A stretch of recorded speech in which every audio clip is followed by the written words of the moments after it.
sisi watumishi wako ambao umeridhika kutuita kwa nyadhifa za uongozi katika jamhuri hii yetu. Tukuomba utuajalie tuyatende na kufikiria mambo yote yatakayofikishwa mbele yetu kwa njia ya haki na uaminifu, ili kustawisha amani, ufanisi na heri ya nchi hii yetu na wale ambao haja zao umezikabidhi mikononi mwetu. Amen.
Clerk, do we have quorum?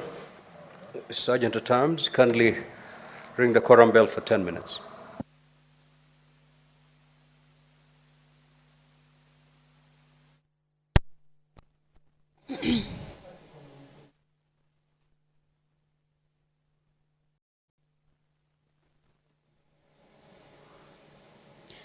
Well, as provided for in the House Standing Order number 39 and 40, that guides the House on the quorum of the Senate at the commencement of the House business, is that there shall be 15 senators inside the chamber. But as you can see on your screens, is that that number has not yet been achieved. And what is currently underway is a 10-minute quorum bell. This is as provided for in the Standing Order number 40, where if there is no quorum present when the chair is taken at the time appointed for a sitting of the Senate, the Speaker shall immediately after the prayer order the bell to be rung for 10 minutes. And that is exactly what we have heard from the Speaker of the Senate, Honorable Amason Jeffa Kingi, directing that the bell be rung for 10 minutes. This is, of course, to give room for the senators who are on their way to the chambers to be able to get to the chambers and enable the House achieve that required number.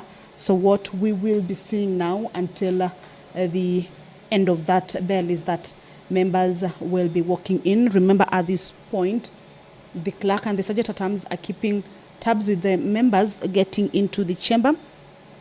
Once that number is achieved, then the Speaker will call the House to order, and the business will, without further delay, begin. This afternoon, back to the business, as indicated in the order paper for the senators, is that 3 bills, as I had indicated earlier, is that have been committed to the committee of the whole to be considered.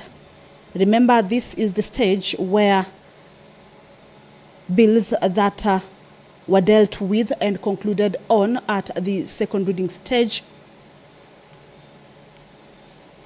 are committed to, and this is the point where if there were any amendments that members will be wishing to give to any of the bills or amendments that have been proposed in those bills, then this is the point that those amendments are usually considered. And these bills include the conflict of interest bill. This is a bill that is originating from the National Assembly and co-sponsored by the Senate Majority Leader, Honorable Aaron Cheriot. This is a bill that seeks to provide for the management of conflict of interest in the discharge of official duties.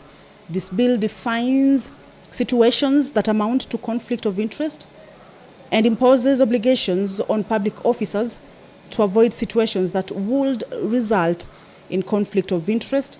It also prohibits public officers from engaging in activities that would cause conflict between private interests and public interest or official duty. The bill also provides for compliance measures, and it also sets out the steps that a public officer should take in situations where the public officer's private interests conflict or are likely to conflict with public interest and official duty. These steps, just to mention a few, include the recusal, declaration of income, assets, and liabilities by the public officers, and divestiture. If you are just joining us, is that currently is a quorum bell underway. A quorum bell is part of the standing orders or traditions of the House. Once the chair is taken and the prayer is said, but the House lacks the requisite number of members present inside the chambers at the commencement of House business, that is at least 15 members, then that will necessitate a quorum bell for the members to be able to make their way to the chamber for that House to be able to begin its business. Another bill that this afternoon will be considered at the Committee of the Whole is the Tea Amendment Bill, a bill that is originating from the Senate, Bill number 1 of 2023.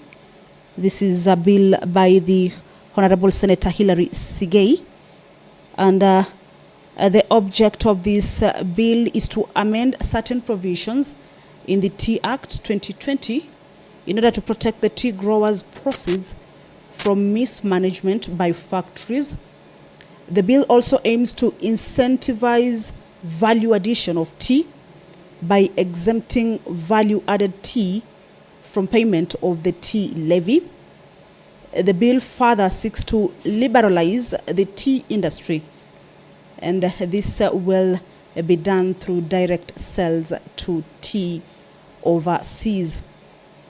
Remember, agriculture plays a vital role in the economy of most county governments, and this is a bill that affects the economic growth of tea producing counties and the country as a whole, and such. This is a bill that concerns the county governments. This is a bill that will also be considered at the Committee of the Whole House stage this afternoon, having concluded the debate at the second reading stage. Amendments to this particular bill will be considered at this point, where the amendments to any bill that has been debated in the House are usually considered. The third bill that the senators will this afternoon be considering at the Committee of the Whole House is the Gambling Control Bill. This is a bill that is originating from the National Assembly, and at the Senate is co-sponsored by the Senate Majority Leader. That is the Embu Senator walking in, Honorable Mundigi. Remember, this is a bill that alerts the members, or maybe within the precincts of Parliament, but yet to make their way to the chambers, to be able to do just that, to enable the House achieve the required number as per the House Standing Order. Remember, it's a House that abides by the rules, and therefore that particular order has to be adhered to. So the House, once it achieves that required number, the Sergeant at Arms and the clerk will alert the Speaker for the House to be called to order for the commencement of the House business.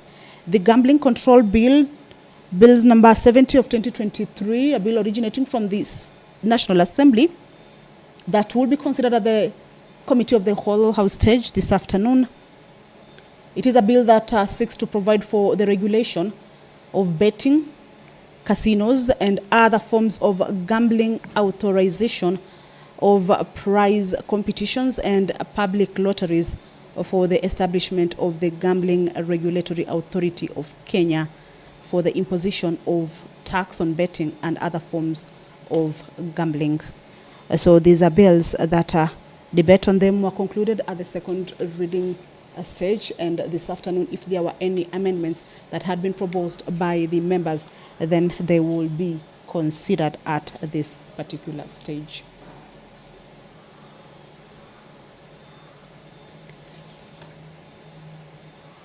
Two bills whose debate already kicked off on the floor of the House, but a debate was not concluded, are also scheduled for resumption of its debate. The Maternal, Newborn and Child Health Bill, a bill originating from the Senate by the Honorable Senator Beatrice Ogola, is one of the bills that this afternoon debate on it will resume. Remember that interruption of that debate was, or rather happened on the Wednesday of 8th of May, the year 2024, in the afternoon sitting. I'm informed we do have quorum now, so we'll proceed today's business. Clerk, proceed to call the first order, please. Order number 1, administration of oath. Order number 2, communication from the chair. Order number 3, messages. Order number 4, petitions.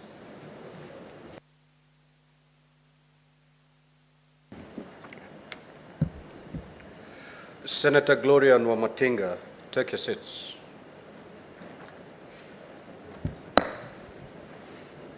Honorable Senators, pursuant to Standing Order 232(1)B, I hereby present a petition that has been submitted through the clerk by Mr. Japheth J. Makoha on behalf of TRIPU, the Impact Community-Based Organization, regarding amendment to Section 32(3) of the County Governments Act.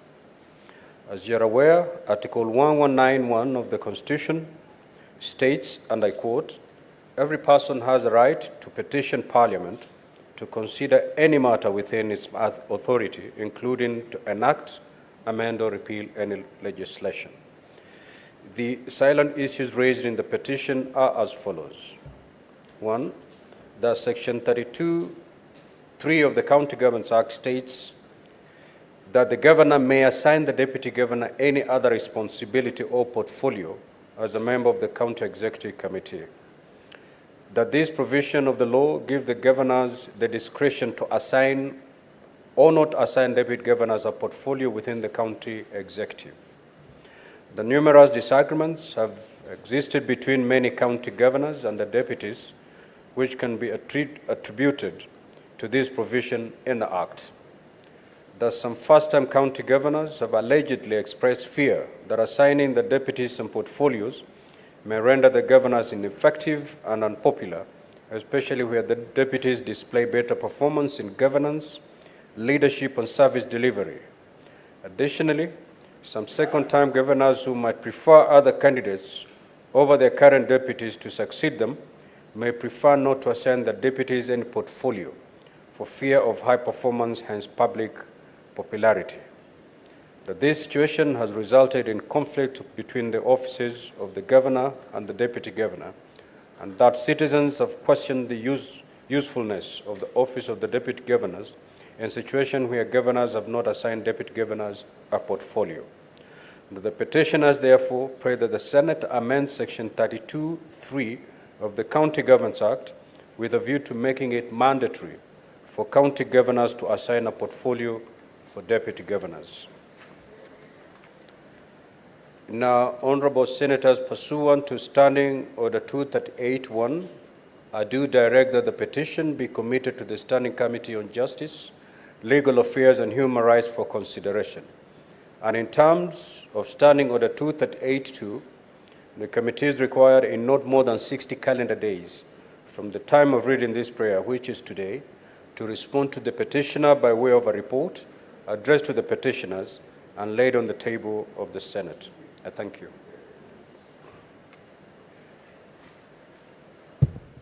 Next order.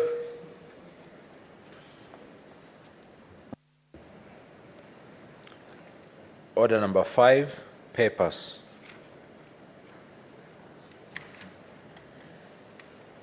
The Senate Majority Leader.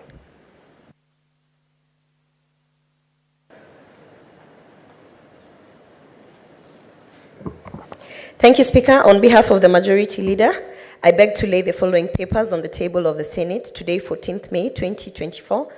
Reports of the Auditor General on financial statements of the following for the year ended 30th June 2023. 1. Nairobi City County Government Revenue Fund. 2. Nairobi City County Government Receiver of Revenue. 3. Gatundu Water and Sanitation Company Limited. 4. Limuru Water and Sewerage Company Limited. 5. Embe Water and Sanitation Company Limited. 6. County Government of West Pokot Revenue Fund. 7. West Pokot County Assembly Staff Car Loan and Mortgage Fund. 8. West Pokot County Car Loan and Mortgage Fund.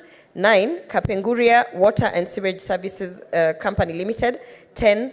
Lodwar Water and Sanitation Company Limited. I beg to lay.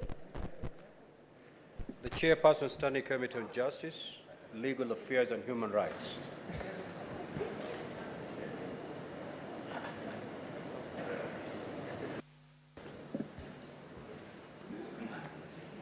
That report is dropped. Next order, Clerk.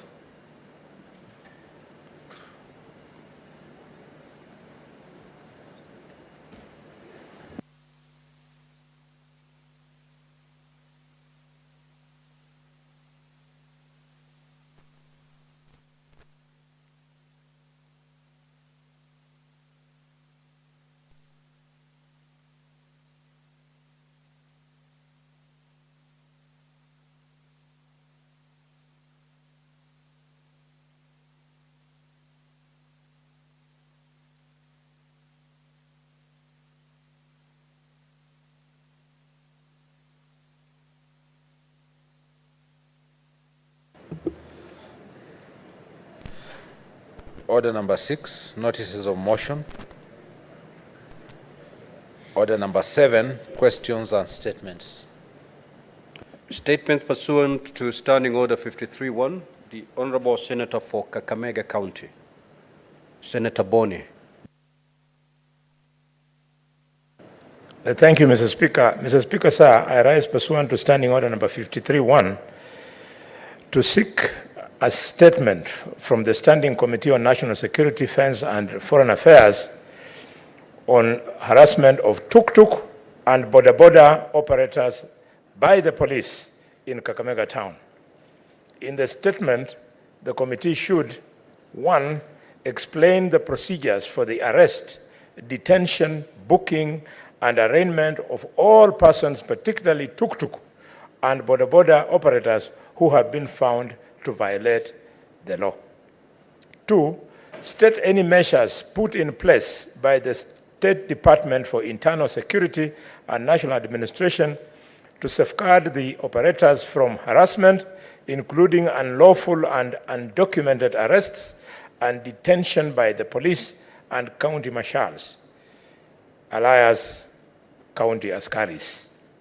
3, provide data on all arrests and detentions of the tuk-tuk and boda-boda operators made by police officers and county marshals in Kakamega town from the year 2023 to date, providing reasons for those arrests and detentions. 4, indicate when the county government of Kakamega plans to designate pick-up and drop-off points, as well as parking zones for tuk-tuk and boda-boda operators, as the absence of such zones has exposed them to unwanted and unwarranted harassment. And finally, Mr. Speaker, explain the rationale behind the ban on the operation of tuk-tuk and boda-boda operators past 6 o'clock in the evening, yet that is the considered peak hour. Thank you, Mr. Speaker. The Senator for Taita Taveta County. Senator Maruma. That statement is dropped. Senator from Machakos County, Senator Agnes Kavindu.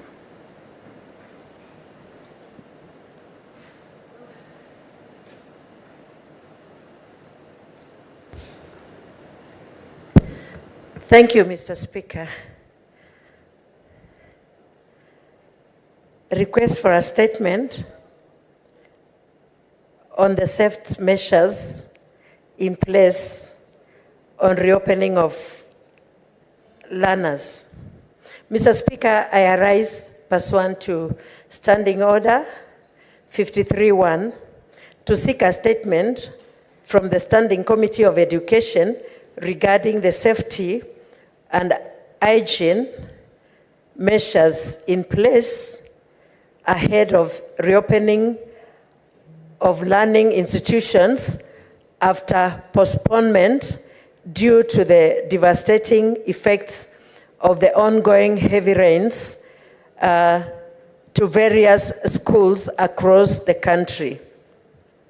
In the statement, the committee should, 1, provide a report of all schools that were affected by the floods, stating the level and magnitude of destruction and the measures in place to ensure adequate safety of learners ahead of the reopening of schools.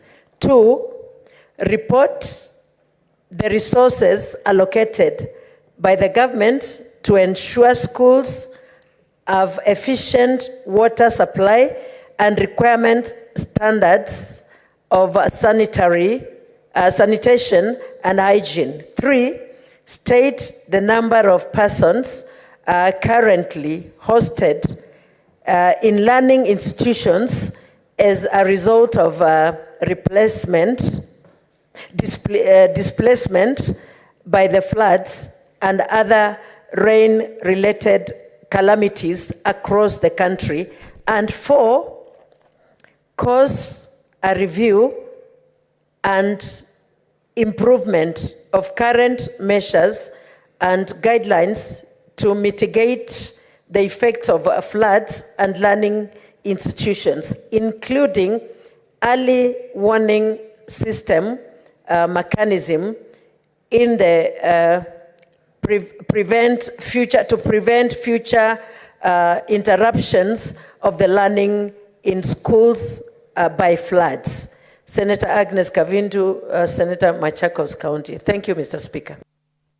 The Honorable Senator for Embu County, Senator Alexander Mundigi.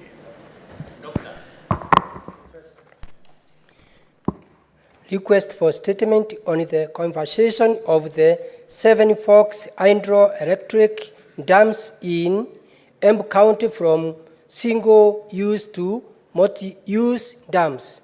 Mr. Speaker, sir, I rise pursuant to Standing Order 53-1 to check a statement from the Standing Committee on Energy regarding the conversion of the Seven Forks hydroelectric dams in Embu County from single-use dams in multi-purpose dams.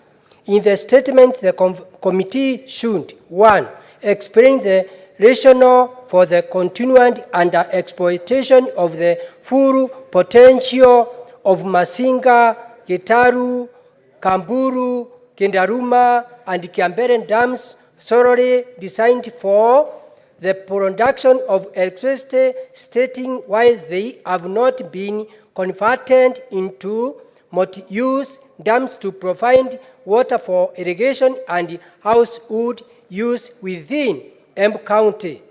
Outline the necessary policy and structural adjustment required to enable the distribution of water from those dams to area like Kindune use, Kianjiro use, and Kiambere use for owned gravity feed system to irrigate farms in Bere South and Bere North constituencies. 3. state why the State Department for Energy has never considered the impact of conserving hydroelectric dams into multipurpose dams in transforming other sectors of the economy, such as hydro, tourism, horticulture, marine, cultivation, crops, and fruit farming, in addition to electricity generation, and 4, explain the socio-economic advantage versus the cost of repurposing the Seven Forks hydroelectric dams into multipurpose water reservoirs. Senator Alexander Munyimundigi, Embu County. Chair Jailak, having explained your absence to the satisfaction of the chair, I vacate my earlier orders and allow you to proceed to table your paper. Proceed. Thank you very much, Mr. Speaker, and I indeed want to appreciate you for understanding the predicament that I was in, leading to your earlier decision. And I want to once again appreciate you. And Honorable Speaker, I beg to lay the following paper on the table of the Senate today, 14th May 2024, being the report of the Standing Committee on Justice, Legal Affairs and Human Rights on its consideration of the Houses of Parliament Bicameral Relations Bill, National Assembly Bill number 44 of 2023. I thank you, Mr. Speaker.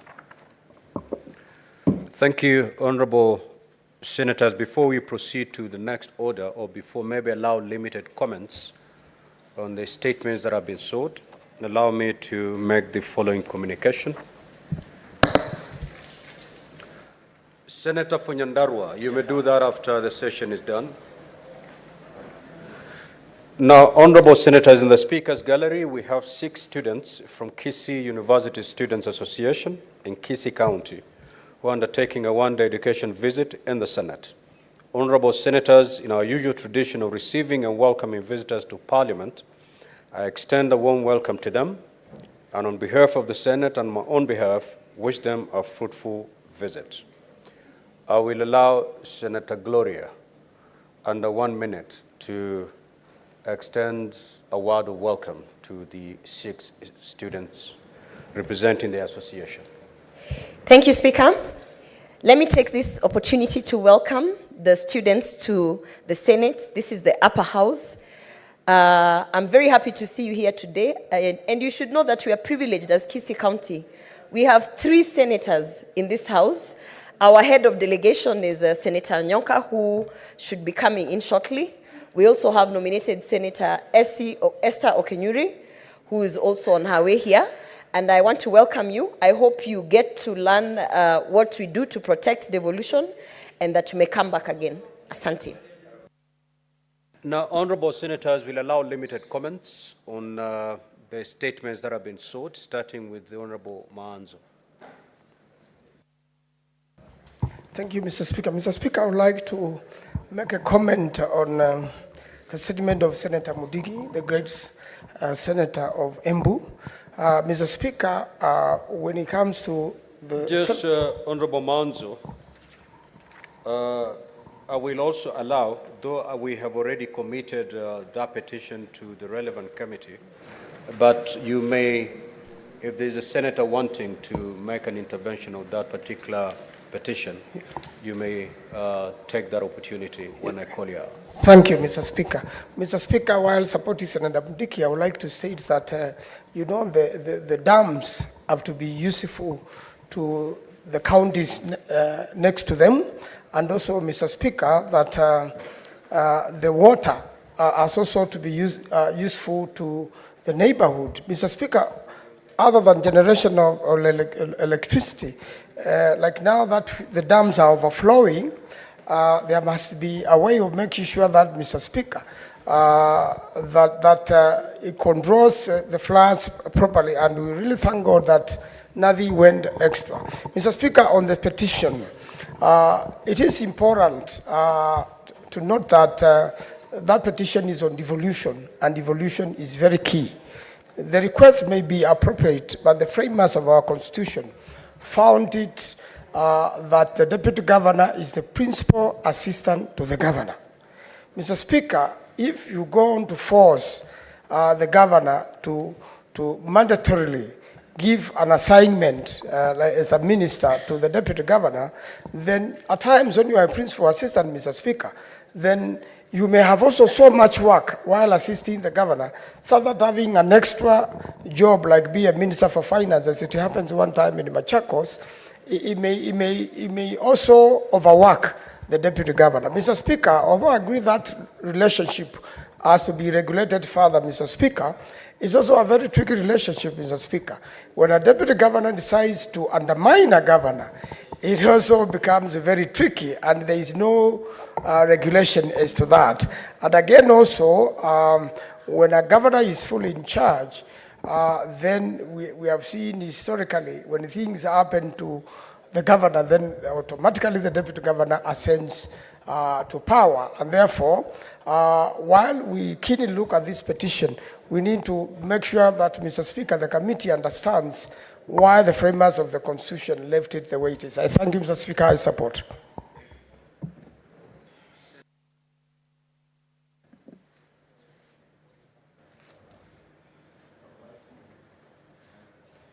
Thank you very much, Honorable Speaker. I want to contribute to the statement by Senator Khalwale. Honorable Speaker, border are present throughout Africa, even beyond, Honorable Speaker. And this is a critical transport system helping people in a rural part of this country. And they are facing a lot of challenges, Honorable Speaker. Challenges from the police, challenges from criminals hijacking, abducting border operators. And Honorable Speaker, I think we need to protect this industry. This is an industry which is very, very important for this country. It has created a lot of employment and is going to create more opportunities for employment for our young people. Yes, we need to have basic traffic system implemented or observed by border operators. But you see, even the government has done some very, very important initiatives for the border operators. Motorcycles under 250cc is zero rated. And this is helping a young man who is operating this border to be saving some money for his future living standard. Honorable Speaker, in support of Senator Khalwale's statement, I would want the government and the police in particular to understand that these people who are operating the borders are our people, are our young boys and girls. They must be given maximum respect and also be taken care of as Kenyans and as our children. Thank you very much, Honorable Speaker. Senator Osotsi.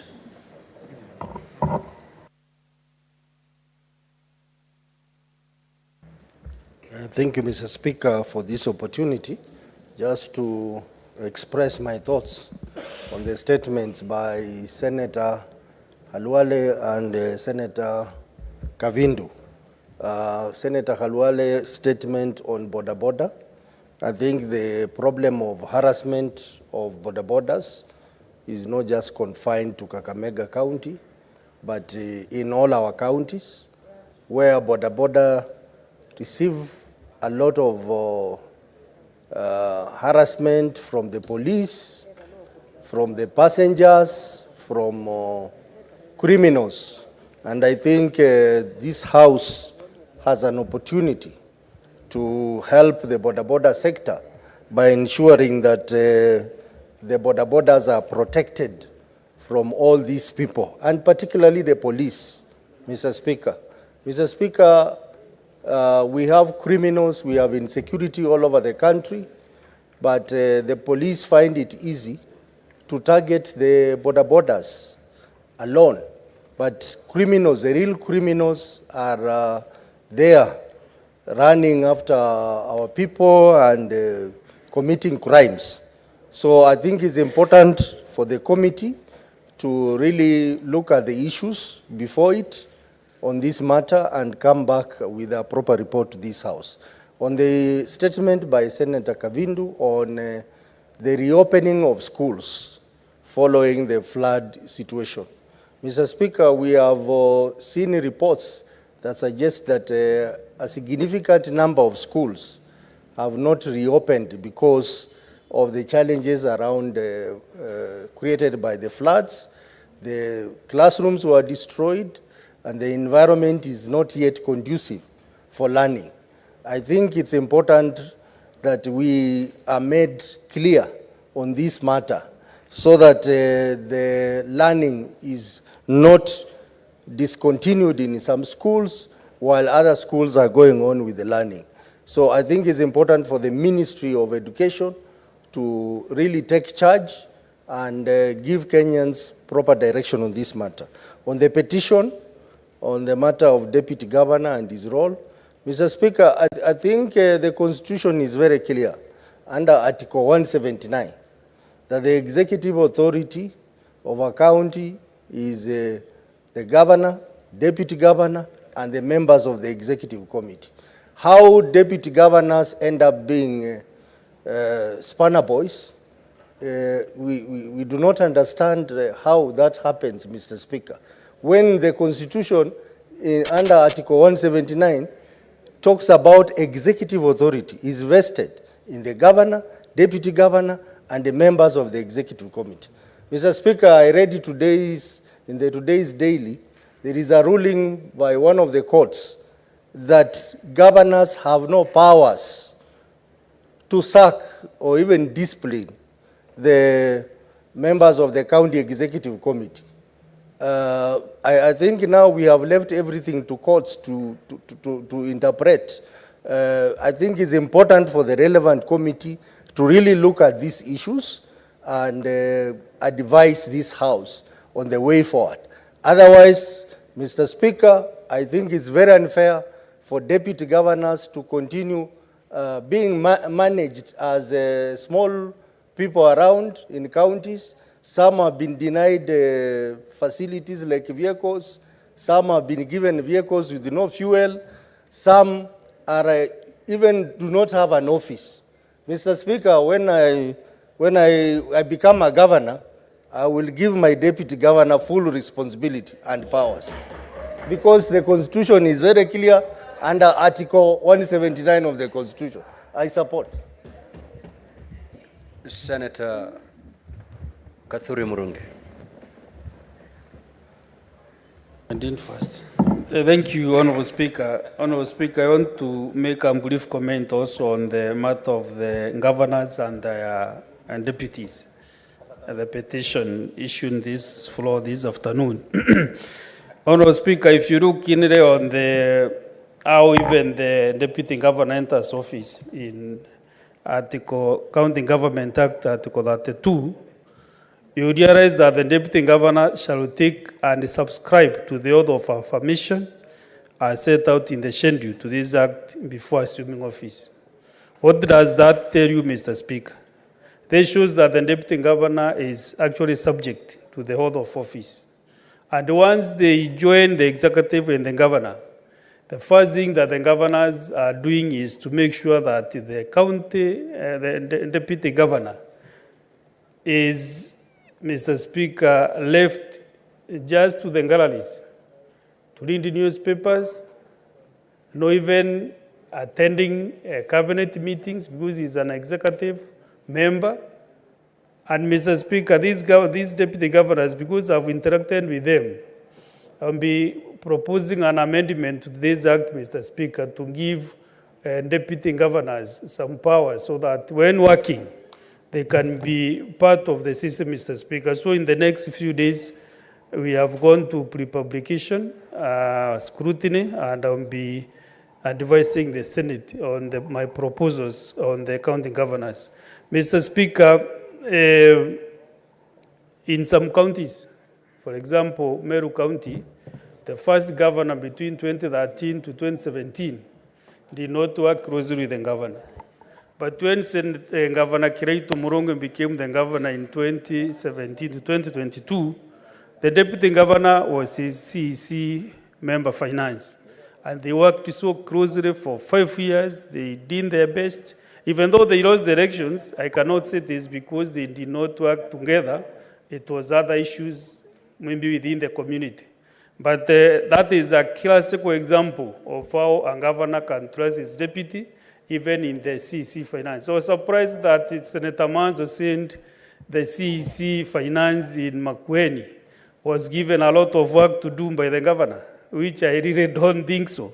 Because, Mr. Speaker, deputy governors are as equal to the task as governors. So there is no task which is so difficult to them. And therefore, Mr. Speaker, this Senate should come up with concrete proposals that will really fence the office of the governor and the office of the deputy governor moving forward. Mr. Speaker, I was also interested with the statement by Senator Kavindu on the reopening of schools. Honorable Speaker, their schools were opened yesterday, but as the situation is, still students are in devastated classrooms. Some schools are already submerged. Others have no classrooms and desks. And Mr. Speaker, I don't know whether the government has really come up with the statistics to show which schools are functional and which are not. And really, I want to ask the CS Education and the CS Treasury to come up with a very fast supplementary budget so that these institutions can be supported with finances, the members of National Assembly to rearrange their NGCDF priorities and work on the schools that have issues so that, Mr. Speaker, the schools can learn properly. Also, the county governments, they have an obligation also to rearrange their budgets so that they can come up with supplementary budgets which will be able to do the small bridges which have been swept, the small roads connecting to schools, so that everybody can get involved, Mr. Speaker. It is only that our house has no capacity to allocate resources. If we end that capacity, Honorable Speaker, this afternoon we cannot be doing anything else but to allocate money across all the schools. But maybe in the future, this will be regarded as the most happy house, which will be able to make such decisions with haste, Mr. Speaker. I thank you very much. Senator Oburu Oginga. Thank you, Mr. Speaker, sir.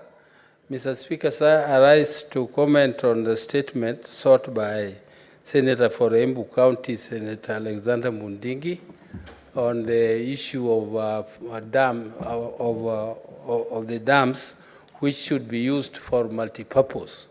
Mr. Speaker, sir, the dams the Senator is talking about are the major source of electricity for our country. And Mr. Speaker, these dams were constructed sometimes back in 1968. And since then, there have been very little maintenance of these dams, Mr. Speaker. Mr. Speaker, they are silting, and these dams are overflowing. They are causing a lot of damages downstream. Mr. Speaker, these dams were designed only to produce electricity, but it is understandable because of the times they were constructed, those times. Mr. Speaker, it is very sad that there are new dams which were constructed much later in the country, like the Sondumiriu Dam, which is still having the same concept as the one of these 7 Forks dams in Embu, Mr. Speaker, single purpose dams which are just producing electricity and not being used for multipurpose, for producing drinking water, for water to be used for irrigation and other purposes, Mr. Speaker. Mr. Speaker, I hope that these dams, once they are properly maintained, and the downstream dam, which is planned to be much bigger in the form of, say, just one dam, Mr. Speaker, will be constructed, and it will also be include multi-purpose use, electricity and irrigation and other purposes, Mr. Speaker. And this is a lesson to the country, Mr. Speaker. Any other dams that we are constructing in the country should now be multi-purpose. They should not just be restricted to electricity. Mr. Speaker, I hope the committee will investigate this and give us a good report in the House. Thank you, Mr. Speaker, sir. Senator Methu. Thank you very much, Honorable Speaker, for giving me an opportunity to comment on these two statements. But I want to restrict myself to commenting on the statement that has been sought by the Senator for Kakamega, Senator Dr. Boni Halwale, on the arrest, detention, booking, and arraignment of 4 persons, particularly tuk-tuk and border operators. Honorable Speaker, border operators and tuk-tuk operators for a long time have been victimized as people who are engaging in a business that seems to be illicit or illegal, Honorable Speaker. They have been mistreated by law enforcers, either from the national government and the county government. Just a short while ago, Honorable Speaker, when there was a crackdown on the smokers that operate as taxis, the Sientas, Pro Boxes that have been operating and plying in short routes, especially in our rural counties, Honorable Speaker. Case on point, the tuk-tuks and the Sientas that operate from Orkalau to Giugiu, from Orkalau to Nyahururu, from Orkalau to Kariamu, Honorable Speaker. There were something that the police were hiding behind, that these people do not have licenses, these people do not have insurances, Honorable Speaker. And when we held a meeting between those operators, Honorable Speaker, and the members of the National Transport and Security and Safety Authority, NTSA, Honorable Speaker, it was evident that most of these people are compliant. So, Honorable Speaker, law enforcers must stop hiding and harassing people who are engaging in business. Being a border operator and being a tuk-tuk operator is just a job, just like that of being the Speaker of the Senate, just like that of being the Clerk of the Senate, just like that of being a Senator of this Senate, Honorable Speaker. So I would want to ask that the committee will ensure it digs very deep to ensure that we arrive, and not only customed for Kakamega, and not only for restraining themselves to this Kakamega town, Honorable Speaker, they must ensure, and beyond the National Police Service, Honorable Speaker, they must go to the National Transport and Safety Authority, because that's another notorious group of people that harass our business people who are border operators and tuk-tuk operators. Honorable Speaker, as I wind up, I also want to give my comment and opinion on the petition that has been laid to the Committee on Justice that is led by Senator Hilary Sigei. Honorable Speaker, in the architecture of the running of a county government, Honorable Speaker, the executive power lies with the governor.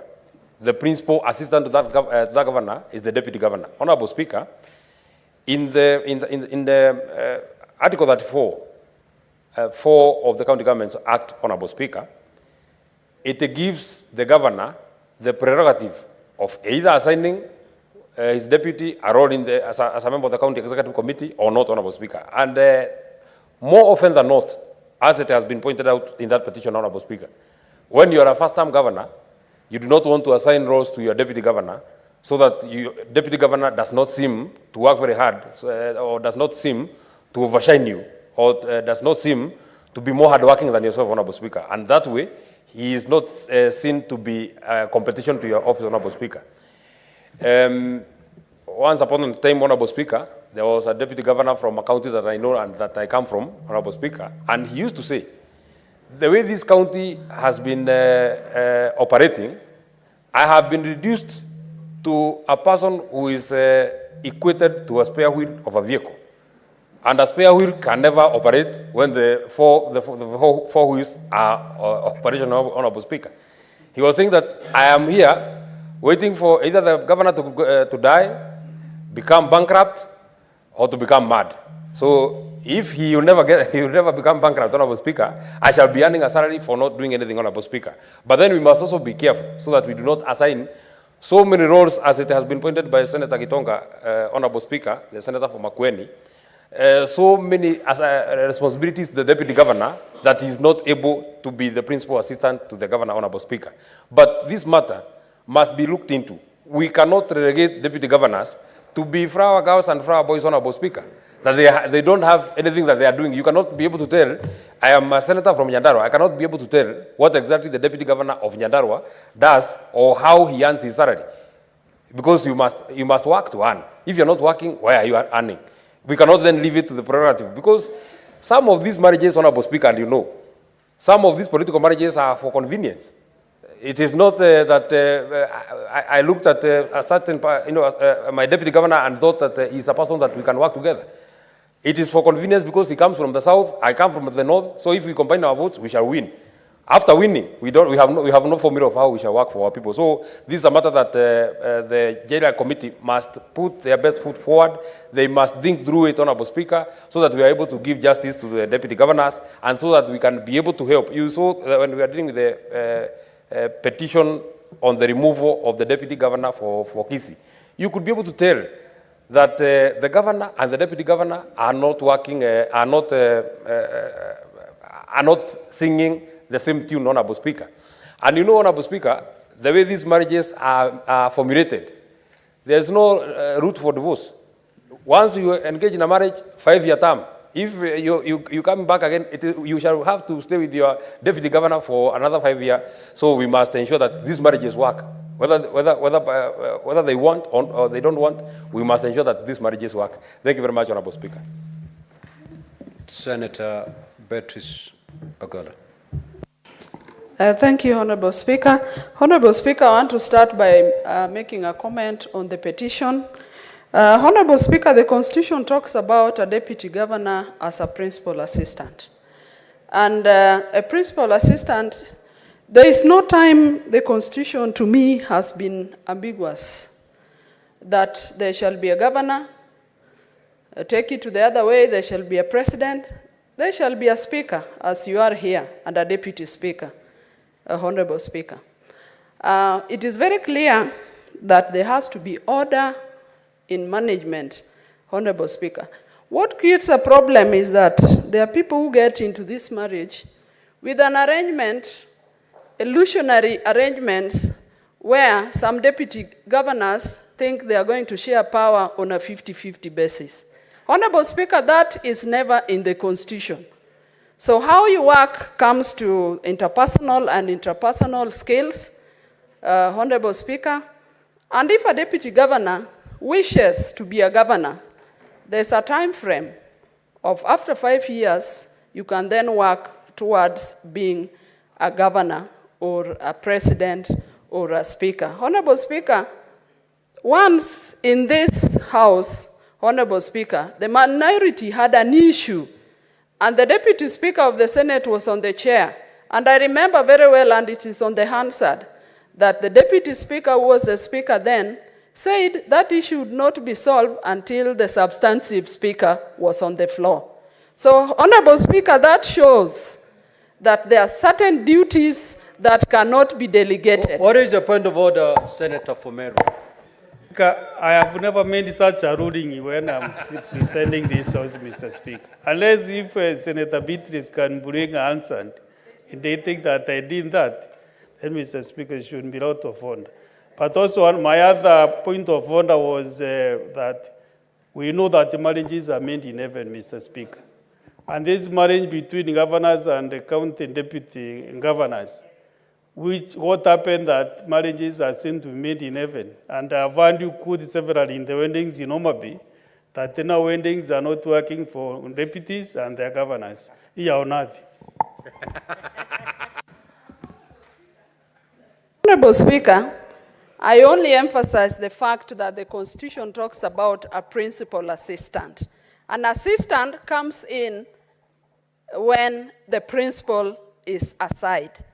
So, Honorable Speaker, we must as a House also preserve order in management.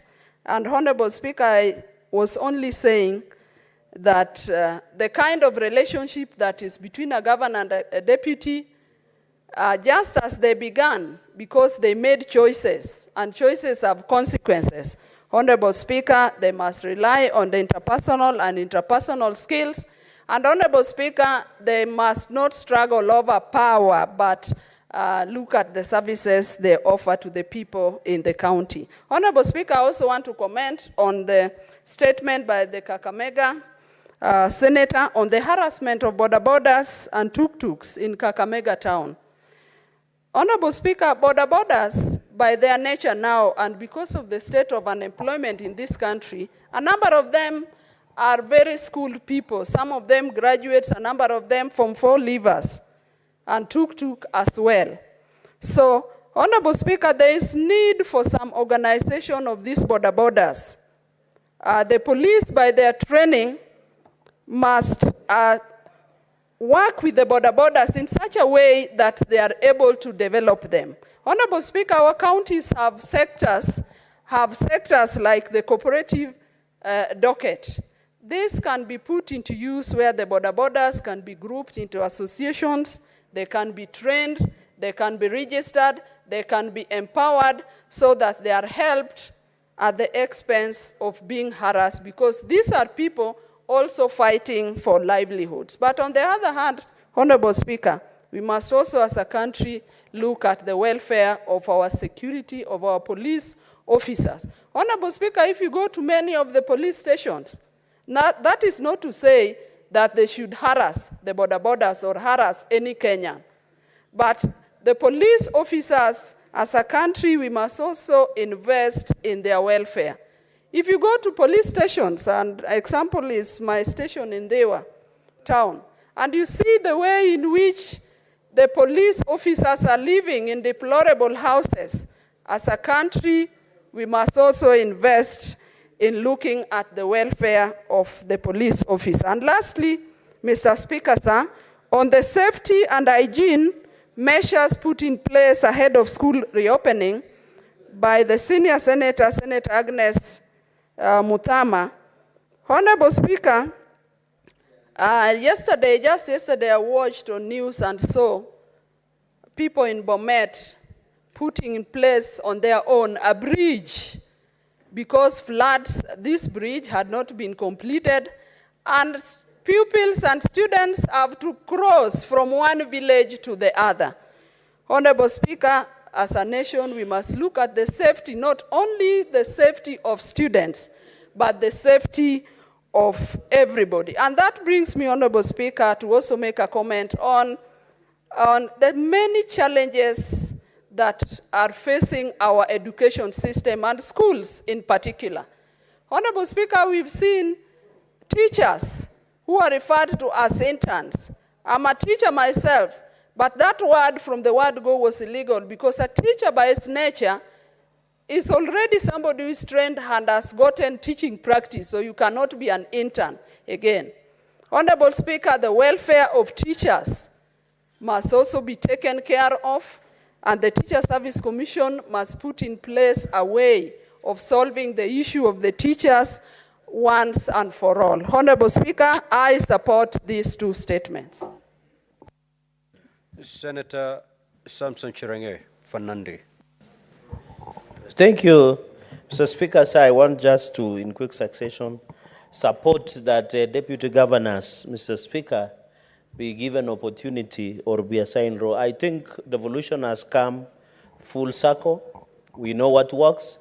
And Senator Oburu remembers we were being told, let's pass the constitution to pitishe, alafu to rekebishe.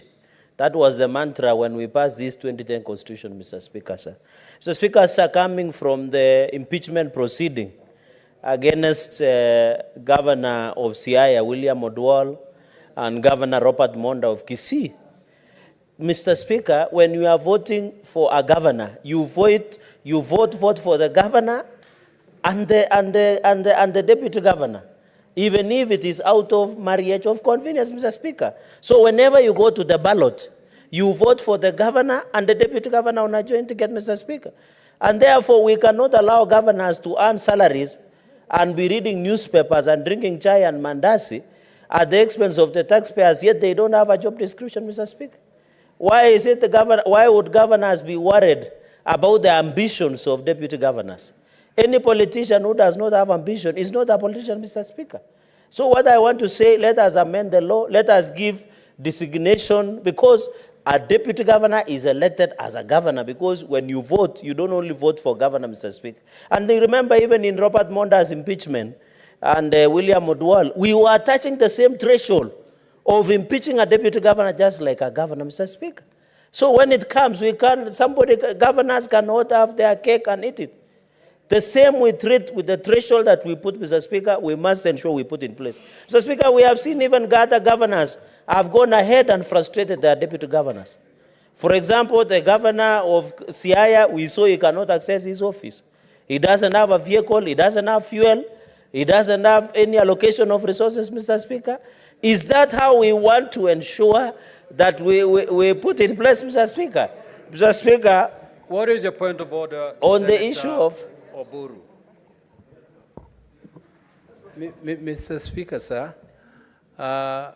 Standing Order 105, can he substantiate the fact that the deputy governor does not have a vehicle, does not have a location, does not have fuel, does not, Mr. Speaker, those are very wild allegations which should not be left to go without any substantiation. Senator Fernandez, proceed to substantiate, failure to which you apologize and withdraw. Mr. Speaker, can I be given up to tomorrow afternoon to provide Very well. further substantiation? Thank you, Mr. Speaker. Mr. Speaker, on the issue of floods and reopening of schools, I'm aware there are a number of schools of around 70 plus that are yet to be open because of security and floods, Mr. Speaker. I heard the president has said 1 billion has been allocated to rehabilitation through CDF. I want to request the Ministry of Education to fast-track the issue of capitation to most of their schools, Mr. Speaker. And even to ask public health sanitation officers to be on high health. Let public health sanitation officers, Mr. Speaker, please visit the schools, Mr. Speaker, because some of these schools, Mr. Speaker, a number of them, Mr. Speaker, some of the toilets, the classroom are not habitable for human beings. So I want to ask the public health sanitation to ensure they check on the issue of floods across the country, Mr. Speaker. I think a very important point, even as we try and reopen schools, let us not reopen schools as a ritual. Let us open schools when it is ready. We have in Baringo a challenge of insecurity, Mr. Speaker. We have most of the schools that they have lost infrastructure. Let capitation be released, Mr. Speaker. And in that, Mr. Speaker, you saw the junior secondary schools in towns were demonstrating in town yesterday because, Mr. Speaker, out of 46, the government has committed in hiring 23,000, Mr. Speaker. I want to ask the JSS interns to be patient. The government insists of the matter. We are going to hire 23,000 in the first batch, Mr. Speaker. I hope what we need to do, and I saw the contempt that the National Assembly was treating our division of revenue to 415 billion, they should be giving more money to hire the entire 46,000 teachers under JSS program, Mr. Speaker. And as a Senate, Mr. Speaker, we shall not be cowed or intimidated by the National Assembly. You cannot throw away the baby plus the bathwater, Mr. Speaker. The fact that there is larceny, plundering, corruption, ineffectiveness, inefficiency, ineptitude in county governments does not justify us, Mr. Speaker, to deny them resources, Mr. Speaker. So on the issue of interns, I request, I'm aware we are supposed to hire 23,000. Let 46,000 be hired, Mr. Speaker. That fourth point, and it is good that a number of members of Energy Committee is on the issue of Kindaruma of being used multipurpose, Mr. Speaker. Mr. Speaker, we are having a lot of water. What is the Water Harvesting Authority doing? I saw in Makwiny, all dams, water pans are full. But the Water Harvesting Authority are not telling us about the safety of those dams, Mr. Speaker. Mr. Speaker, yours truly, I was the chair who investigated the Solar Dam strategy. In our recommendation, which was adopted by the House, we recommended that the Water Harvesting Authority check out the status and the safety of dams, water pans, and water gullies across the country, Mr. Speaker. If that had been done, there would have been no deaths in Mayomaya, Mr. Speaker. If that has not been done, the dams that in Makwiny now you are thinking they are full, they can burst their banks at the moment, Mr. Speaker. So as we discuss this issue, I want to challenge the Kenya Power and Lighting Company and Ministry of Energy. Harvest water, ensure we get enough and sufficient, Mr. Speaker, electricity, So that, in fact, I expect this man, Mr. Speaker, and I know Senator Sifuna will be happy, that the cost of electricity will go down. Because we have had hydro energy that is a lot that now should allow the cost of electricity to go down, Mr. Speaker. And that is very important, even as we discuss the finance bill going into the future, Mr. Speaker. So, Mr. Speaker, the water harvesting, the ensuring that we give the necessary energy and going to, and Mr. Speaker, it is embarrassing in this city. It is raining, there are floods, roads are not passable, but there is no water in the tap. How can you explain? Even I know most Nairobians, Mr. Speaker, don't take shower because it's very cold. But the point I'm making, Mr. Speaker, the use of water should not be on the high hand, Mr. Speaker. Finally, Mr. Speaker, on the issue of border, in conclusion, Mr. Speaker, and thank you for this indulgence that you have given to us today to commend success in a succession manner. The issue of border. Mr. Speaker, in where I come from, in Nandi, there is what we call protection fee. There is what we call watching fee. There is what we call stopping fee by traffic police officers, Mr. Speaker. I want to ask our Professor Kithure Kindiki, one of the best performing cabinet secretaries of our times, and I'm happy to be alive that Professor Kithure Kindiki is the Minister of Interior, to crack on the errand police officers who are harassing and imitating borders, Mr. Speaker. Mr. Speaker, can you protect me from Senator Medhu? I know he might be on somebody's payroll, but he should allow me to make my submission, Mr. You have Speaker. 30 seconds. 30 seconds. I'm coming home, Mr. Speaker. Mr. Speaker, and you know I want to remind of the famous song of James Hill. James Hill, he sang the culture, that you have to be honest at all times. It's a reggae song, Mr. Speaker. Sang very, and you know, there's more fire. Mr. Speaker, what I wanted to say in conclusion, in that part, let us, the border should not be harassed. Mr. Speaker, can you believe you are harassed by police? You are harassed by a multi-credit that you have taken along from. You are harassed by your wife, your girlfriend, everybody, Mr. Speaker. How can you survive as a border fellow, Mr. Speaker? Platinum credit is here to harass you. In fact, platinum credit are worse. When you are almost finishing paying for border, they cut your border disappears, Mr. Speaker. So, Mr. Speaker, our border people must be protected. I know sometimes, and I want to ask border people on a lighter note, please, as you take our daughters to school, please don't hide them for 4 days like what happened in Kitengela. We want them to be disciplined, let them do their job so that they are not due to parents. With those many remarks, Mr. Speaker, I support it. I thank you. Now, lastly, Senator Crystal Asige. Thank you very much, Speaker. I will rise in support of Senator for Kakamega's statement on border sector. Speaker, there's no doubt that the border sector in this country has and continues to contribute tremendously to our economic growth.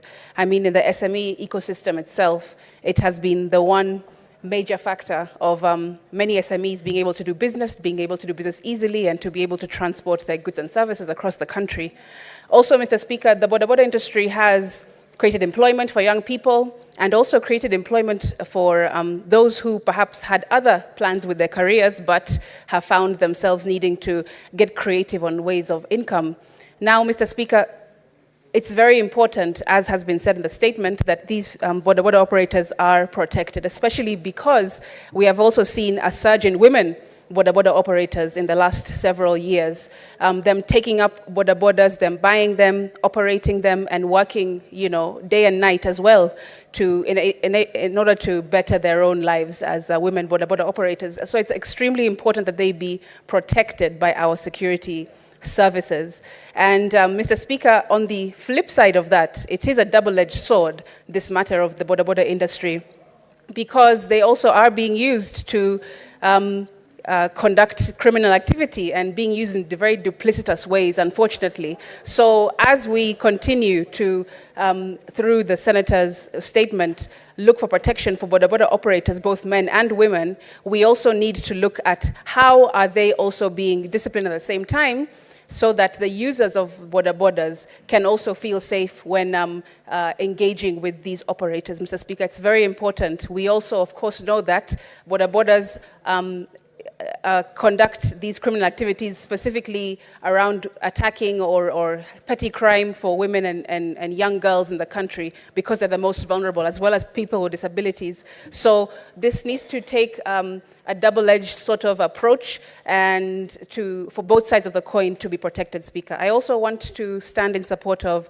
the statement by Senator for Machakos County. Mr. Speaker, wash facilities already in this country, in many parts of the country, are substandard. Sometimes it's not even available at all in many of our schools, especially in the rural areas, Speaker.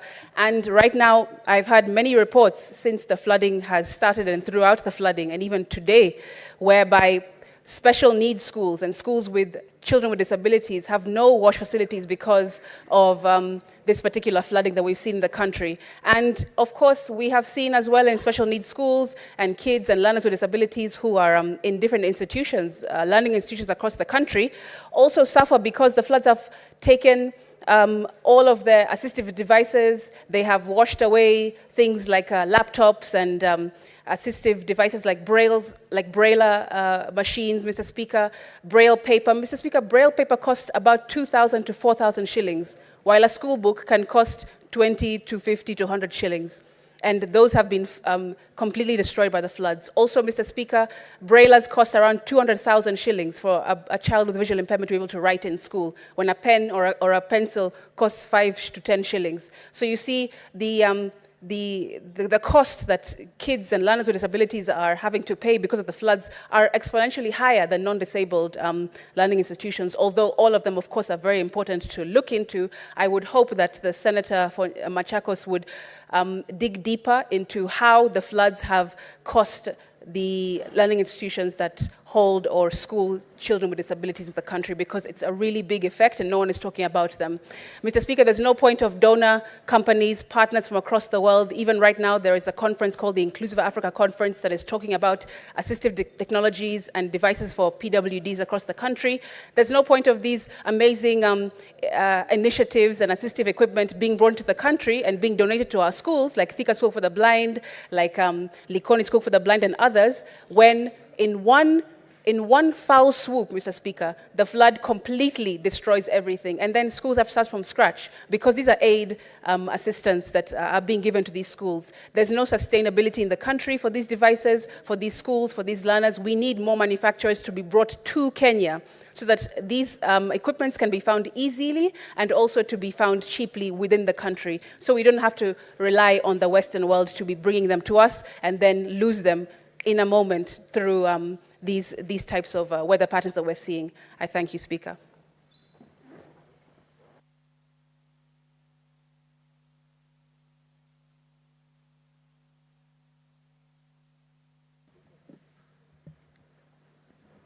Okay, I will allow Senator Abbas, being the chair of the Devolution Committee, mainly to comment on the petition, and then I will allow Senator Sifuna to conclude it from there.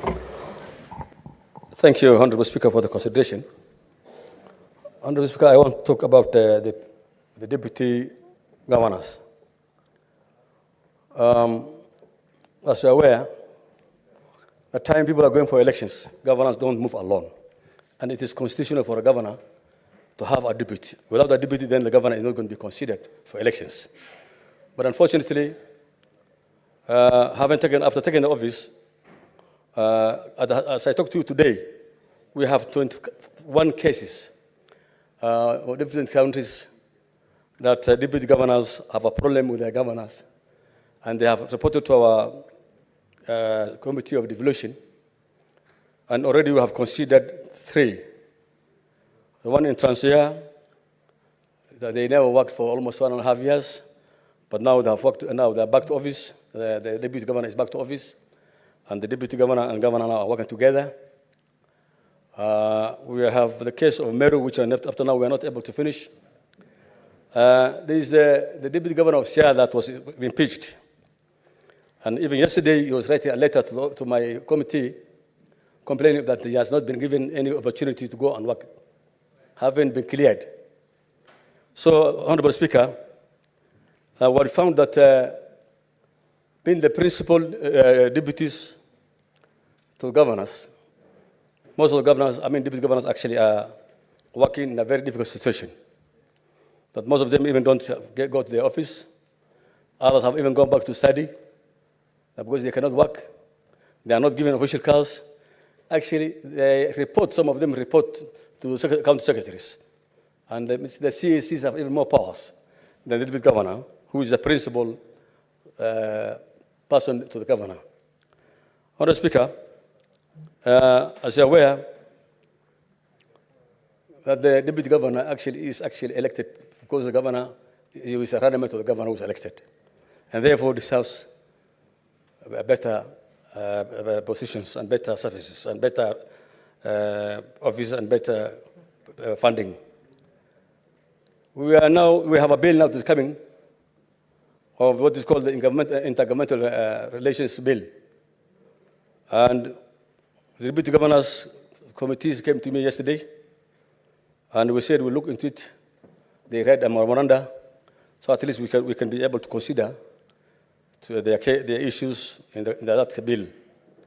The bill actually is a government-sponsored. It's been sponsored by the majority leader, though we already consider ourselves, but we haven't handed over to the majority leader. And therefore, I think the process of now putting the grievances and the problems of the deputy governors is already taken care of, will be taken care of in that bill. One other thing about Honorable Speaker is that, we have also a deputy president in this country. The deputy president actually is the principal deputy of the president. And he has own responsibilities. He has been given an executive order by the president. He's already running several functions.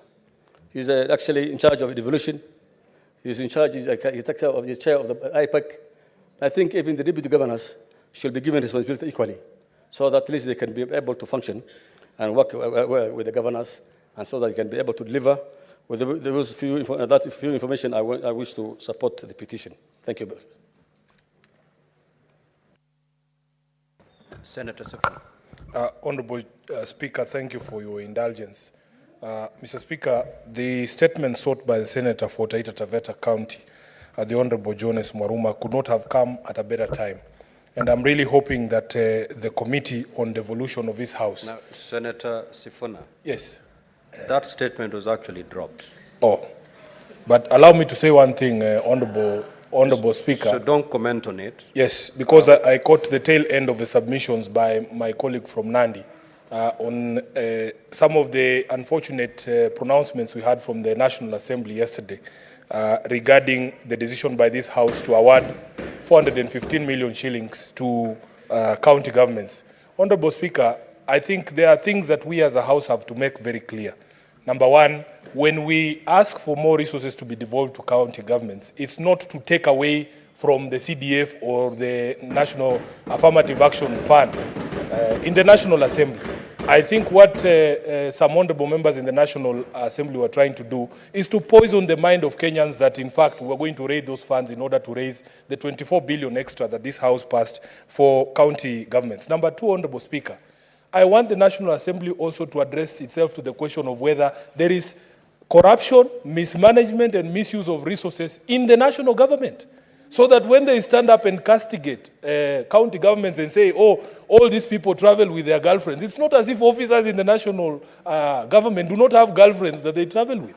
Mr. Speaker, if we are going to have a conversation, I think that conversation has to be an objective conversation.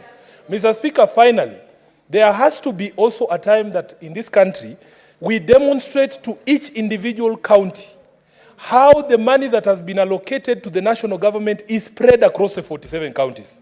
Because there is inordinate focus, Mr. Speaker, on the money that is sent to counties from this particular house, and it represents less than 10% of the budget. Mr. Speaker, every time you ask, why are roads not being built in Nairobi? Mr. Speaker, in Nairobi alone, we have 50 stalled road projects. When you ask, you say, oh, but Nairobi received 20 billion shillings. Mr. Speaker, an analysis was done of the distribution of resources at the national level from the Kenya Rural Roads Authority and from Kenya. Mr. Speaker, and by illustration, this was an analysis of the constituencies' allocation from Kera and Kura in Kiambu County.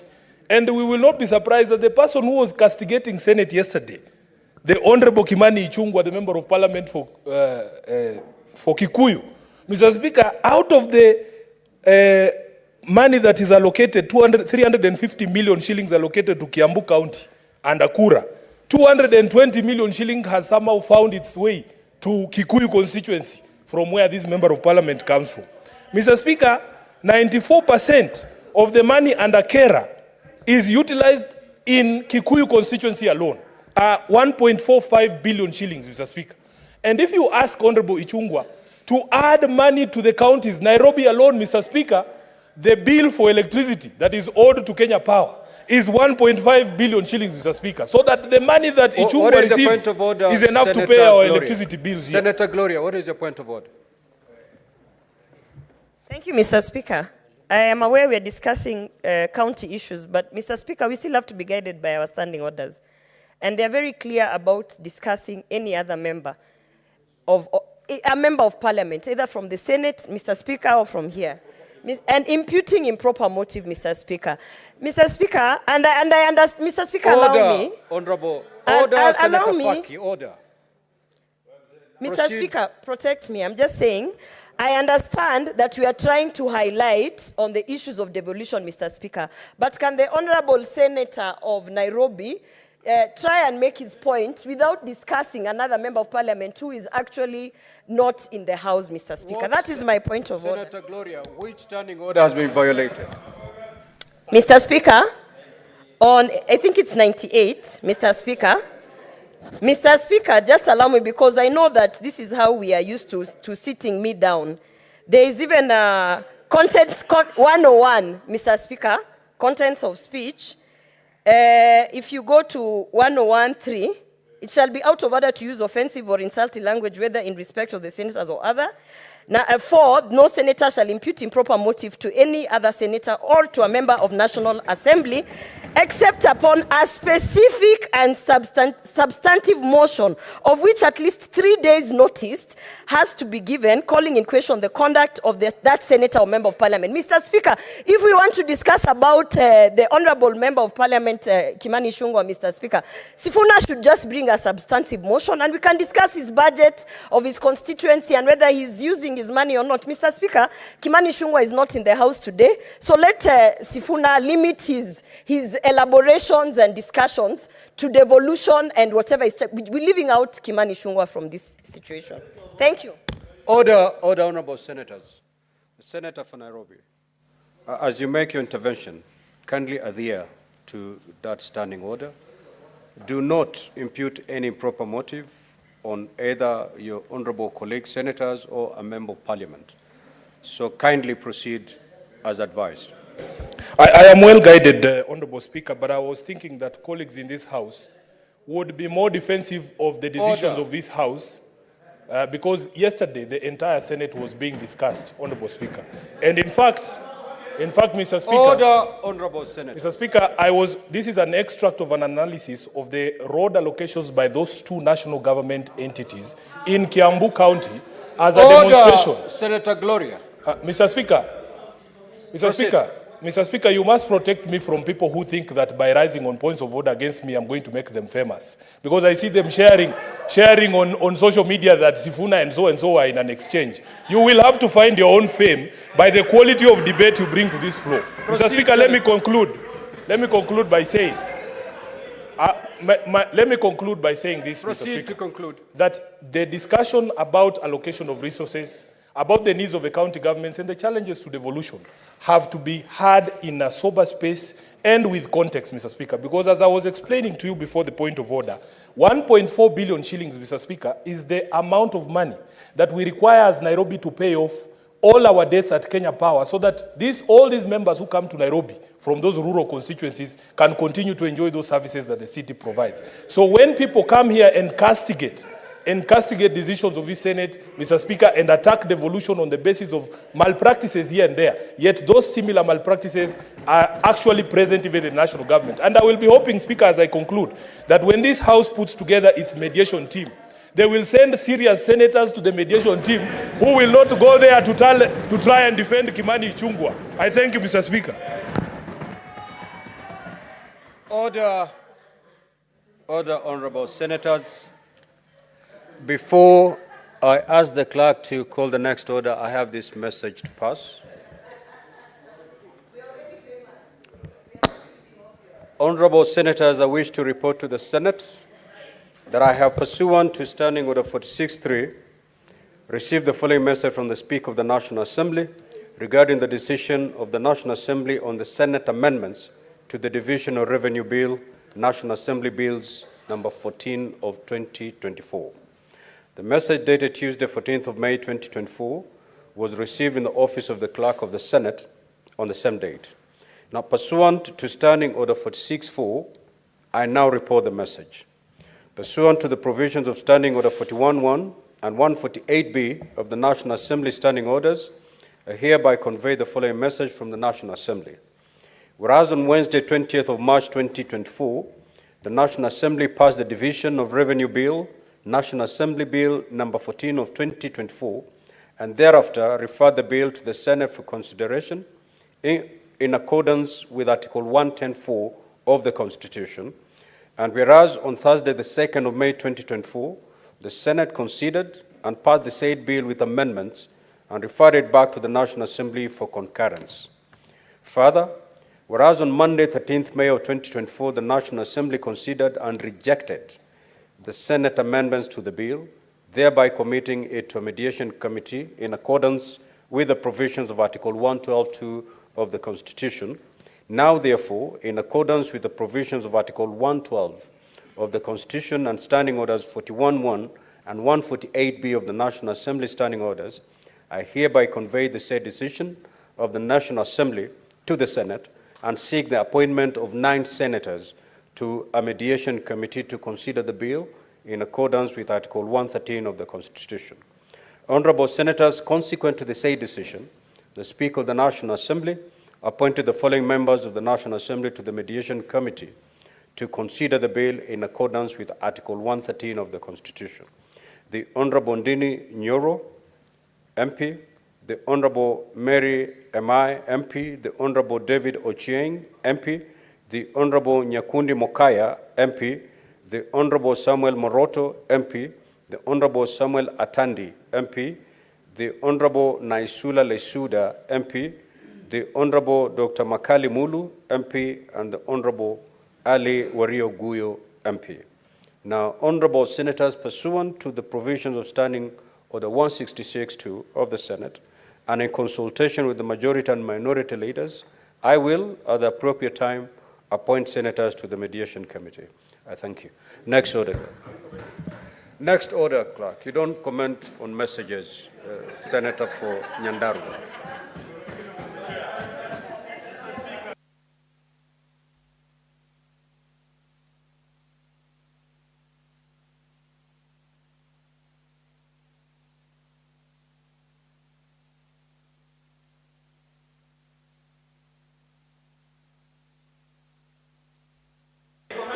Okay, honorable senators,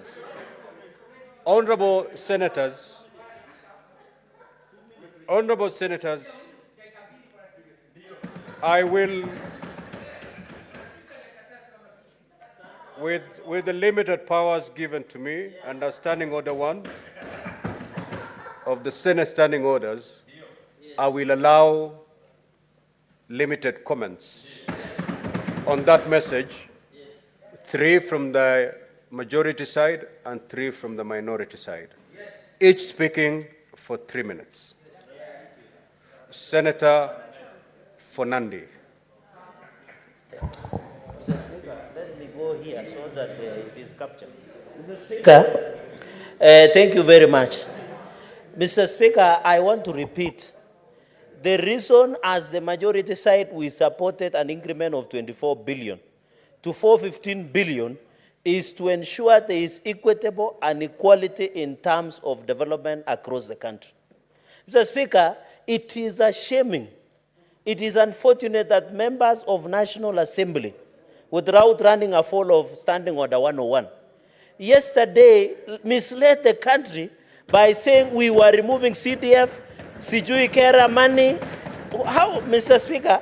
And I'm wondering, how can they mislead the whole country? In fact, as Mr. Speaker, asking for 415 billion, Mr. Speaker. It's being modest, considering the budget of the country is 4 trillion.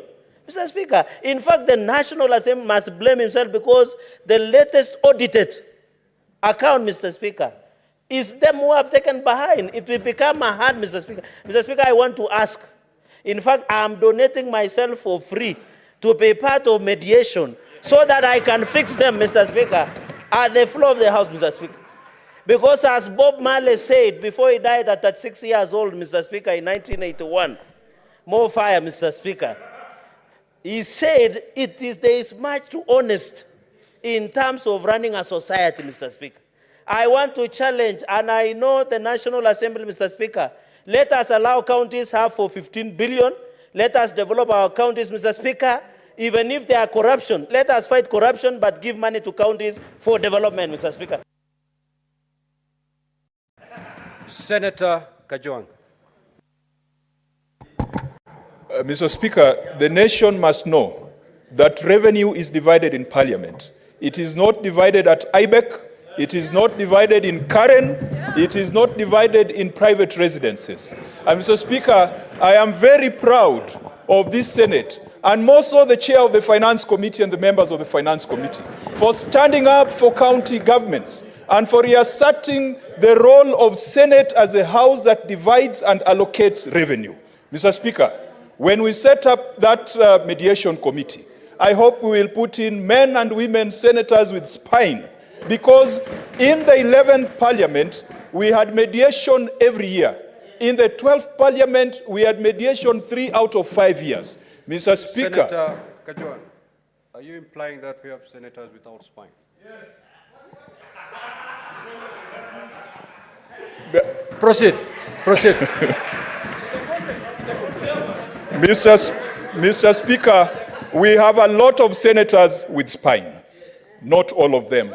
But Mr. Speaker, I hope that the mediation committee will stand firm for the Senate, and they will not be intimidated by political party and partisan politics. This is about county governments. This is not about Kenya Kwanza. This is not about Azimio. And we hope that the way we stood up when you are coming up with a formula for revenue allocation, that this Senate will stand up to be counted.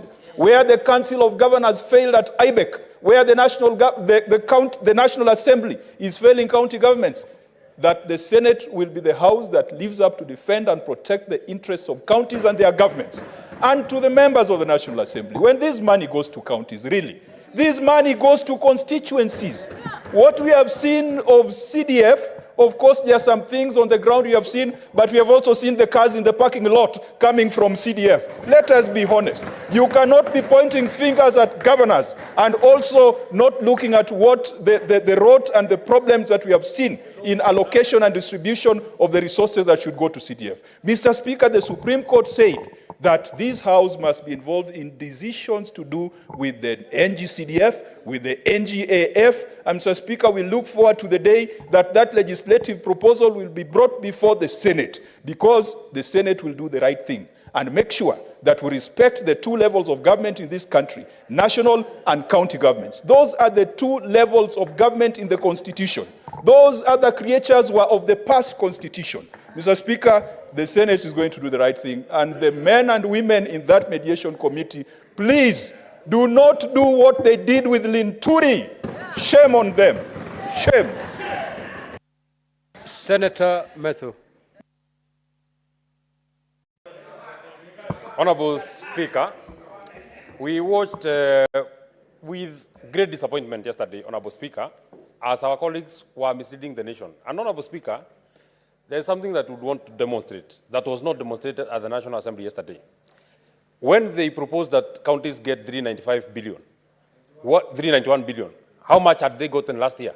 They had gotten 385 billion, an addition of just 6 billion. What is the growth in the national budget? If the growth in the national budget is over 400 billion, how do you send 6 billion to the counties, Honorable Speaker? Honorable Speaker, we cannot purport to keep telling governors, we want you to employ more doctors, We want you to employ more nurses. We want you to employ more ECD teachers, Honorable Speaker. And Honorable Speaker, we are not sending money there. Where do you expect these governors to work from, Honorable Speaker?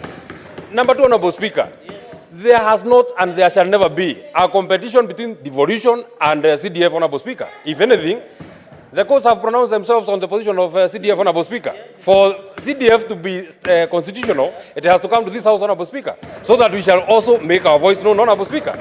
This argument cannot be one-sided, Honorable Speaker. That honorable members of the National Assembly, Honorable Speaker, are the umpires and they are the judges of who is working, who is not working.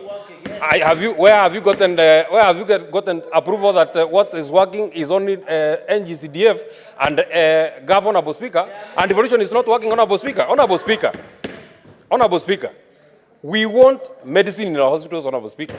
I sit in the Public Accounts Committee, Honorable Speaker. We are saying that we want counties to improve in service delivery, Honorable Speaker. Much of the functions that we are saying should be pushed to the county governments. If we push services to the county government without resources, how are they expected to offer these services, Honorable Speaker? Finally, they say when you want to kill a dog, you give it a bad name. Now, devolution is being killed because of a malpractice here, another malpractice there, another malpractice there. Honorable Speaker, Honorable Senator Kajwang and I sit in a committee called Public Accounts Committee. We have seen governors who have gotten unqualified audit opinions, Honorable Speaker. It is to mean that devolution is working in some counties, Honorable Speaker. If governors are not working, if devolution is not working, it is in your county and you have the ability to elect a governor that is working, Honorable Speaker. We cannot kill devolution because we have a bad governor, we have a raw governor somewhere, Honorable Speaker. We cannot, Honorable Speaker, Honorable Speaker, we had a member of parliament is complaining that a governor is disrupting. Your time is up, Senator Ledama Olekina. Thank you, Mr. Speaker. Mr. Speaker, it's time for us to reason, and to reason well like a house that unites the whole country. This is a time when I'm pleading to my colleagues from the other side of the aisle. Let us just not make noise today, but actually let it be actionable. This is the only opportunity we have. This is the only opportunity we have. Order. You know, I'd rather speak, I'd rather tell Senator you what is on my mind. Senator Ledama. Order, Senator Fernandi. I don't need your assistance to bring order to this House. Mr. Speaker. Senator Ledama, you started very well. Please.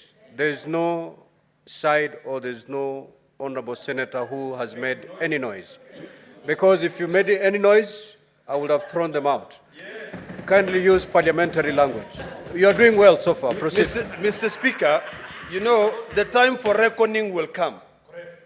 And you know, and I want to be proven wrong on that time. This is the time for us to be able to practice what we preach. Because if we come here and we say our hospitals need medicine, we forget that the Ministry of Health has the largest share of the budget, 131 billion. We are only asking for 15 billion to be sent to 47 counties. I heard yesterday a honorable member of parliament saying that money should not go to counties, should go to CDF. First of all, CDF is illegal. Being illegal, it is imperative for us to remember that our work as legislators is to make laws. Be heard in silence. So we are making laws, we are dividing money between two levels of government. We have done the calculations, we have constitutional bodies that advises. The Commission of Revenue has given us a figure. Our Committee on Finance has settled on 415 billion. It is only logical that we go by that professional advice. So, Mr. Speaker, I want to request my colleagues that because we will select distinguished men and women who we know will fight for devolution to be able to go to that mediation committee, please do not come back here saying that you've been compromised. Do not come back here telling us that, oh, you had to give in. It's a give and take. There's no give and take. Let me tell you the hard realities. This Senate does not have money. Today, joint services, parliamentary joint services, has more money. What is this animal called joint parliamentary services? If the Senate itself does not even have money for the committees, what are we talking about here? Let us be realistic. If we do not fight for the Senate, we will go down in history as a house that failed to defend devolution. Senator Kathuri. Thank you, Honorable Speaker, also for this opportunity to give a brief comment on this matter. Mr. Speaker, yesterday, the whole country was treated in a lot of theatrics at the National Assembly. It was very shameful to misdirect the country that whatever money that you are requesting for devolution to 415 will come from NGCDF, GAV, the mechanical transfer fund. Mr. Speaker, it was very misleading, especially even from the chairman of the budget committee and the majority leader. Mr. Speaker, you know, when we request money for devolution to the counties, all our fathers, our grandmothers, our children, our brothers and sisters are domiciled in the counties. And they need services, Mr. Speaker. Mr. Speaker, looking at the list that you have just learned from the honorable members of the County Assembly, those are seasoned budget and appropriation committee members, veterans who have been there for the last 3 terms. We went to Parliament the same time with Dr. Makari Muru. When he is in that list, Mr. Speaker, I want you to match me with Dr. Makari Muru this time, so that we can be able to understand what we are talking of devolution. Actually, I'm returning to the clerk to include me in that amendation committee this time, because we must make devolution work. We are not here so that we please some governors. If counties are not working, not all of them, if they are an issue with your governor, go and sort your issues with your governor in your county. Some counties are operating smoothly, executing very good services. Mr. Speaker, this time I think we want to be bipartisan on this matter. Let us all work together on the giving more counties money. And 415 is not asking too much. Maybe next year we want to go to 450 billion, Mr. Speaker, so that also services at the counties can be seen learning, and so that we can be able to make sure that devolution works. One thing, Mr. Speaker, that I've realized with His Excellency the President, is the only sitting president who last year, by June 31st, made sure that all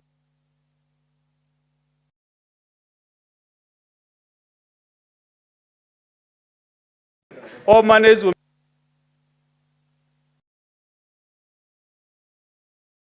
down the president.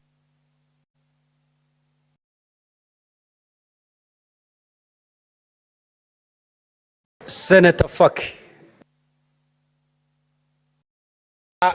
Asante Mheshimiwa Spika kwa kunipa fursa hii pia kuchangia taarifa kuhusiana na kukataliwa na Bunge la Kitaifa kwa marekebisho ya mswada wa ugavi wa pesa za kaunti. Mheshimiwa Spika, kwanza Mheshimiwa Spika, ilikuwa ni sarakasi kubwa katika Bunge la Kitaifa jana, wakati baadhi ya wabunge walikuwa wanakejeli kazi zinazofanywa na serikali za kaunti. Mheshimiwa Spika, tumeona kwamba pesa zilizoongezwa na serikali kuu kwa kaunti zetu ni shilingi bilioni 6 peke yake. Zimetoka bilioni 385 mpaka bilioni 391. Lakini tukiangalia wabunge wamejiongezea katika CDF milioni 30 kwa kila constituency. Ukifanya hesabu Mheshimiwa ya haraka haraka, unapata kwamba CDF imeongezewa bilioni 8.6. Bilioni 8.6. Mheshimiwa Spika, haiwezekani kaunti zetu zinazofanya kazi kubwa ziweze kupewa bilioni 6 wakati constituency NGS CDF inapewa bilioni 8.5. Mheshimiwa Spika, tukiangalia pia zile baadhi ya gharama ambazo zimeongezeka, tukiangalia huduma za afya, social health insurance, tukiangalia NSSF, tukiangalia housing levy, hizi zote zinaongezeka Mheshimiwa Spika, zinaongeza gharama ya kaunti kwa zaidi ya bilioni 20.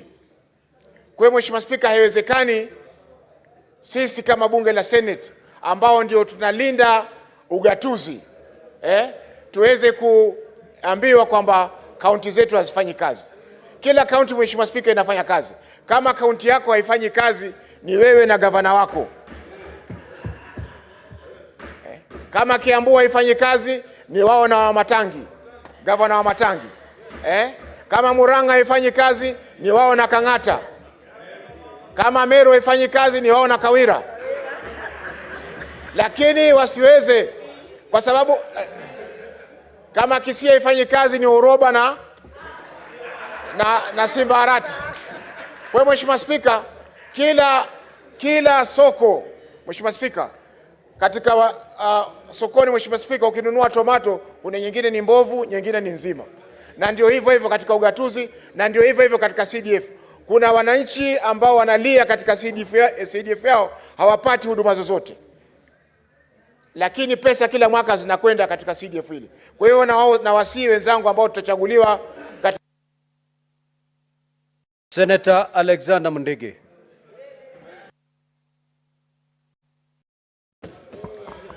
Bwana Spika, ni aibu kubwa sana kwa wajumbe. Bwana Spika, Senator Mundege, just hold it. Senator Mazayo, you've just crossed to the aisle. You have crossed. And you're not supposed to come in between the senator who is speaking and the chair. Proceed, Senator Mundege. Asante Bwana Spika, ni aibu kubwa sana katika Kenya MP 349 kusema magavana wafanyi kazi. Wakati tunajua hao magavana 47 wako na maseneta wao na wanja sema wafanyi kazi. Tumesikia hata MP wengine wakisema hata MC wakipatiwa pesa ipelekwe kwa CDF. Tukasindwa, kazi yao ni kazi gani? Na wametupatia aibu. Anja ya senator na governor ni sisi maseneta tunafaa tujue magavana wafanya kazi ama wafanye kazi. Kwa hivyo naomba wale watu tutachagua wakienda pale kuzungumzia ukatuzi wa counties na kutetea magavana ambayo wako na sinda ya mambo ya pending bill na wage bill, wao wamejikakamua kabisa wasiweze kuletwa down na hao watu. Kwa sababu ni kitu ya aibu sana kama MP afanye kazi, afai kusema gavana afanye kazi, hiyo ni kitu ya aibu. Kwa hivyo Bwana Spika, mimi naunga mkono wale watu wataenda kutetea sisi, wewe na usunjaa, lakini watuletee pesa. Kwa sababu tunajua mwaka uliopita tuliyopatia magavana pesa haikutosha na ikafanya mpaka county haijafanya ile kazi ya ukatuzi tunataka. Mambo ya county ni mambo ya hospitali, ni mambo ya maji, ni mambo ya kusaidia watu masinani kona sote. Kwa hivyo mimi naunga mkono wale watu wataenda kutetea sisi, waende kama ni nyumba ya juu na wasiletwe down na wale ma-MP ambaye ni watu wanataka kula pesa. Wamepatiwa pesa kila county, kila MP ako na pesa milioni 150 na pesa ya barabara kila MP milioni 50 na hatujui hiyo pesa inafanya kazi gani, kwa sababu kazi yao ni ya kupeana mambo ya shule, hii hatukatai, na hiyo ingine ni ya kujengea NDC manyumba zao. Kwa hivyo ni aibu kubwa sana, ile pesa inaenda kusaidia mwananchi ambaye amelipa ushuru, halafu ndio MP anasema gavana afanyi kazi. Ni kitu ya aibu. Nataka kuambia ma-MP wote, MP hakuna yoyote anafaa kuonesha gavana Kindore angesema ni sisi maseneta tunafaa tufanye hiyo kazi. Asante, naunga mkono Bwana Senator. Order, honorable senators. Senator Eddie Okech.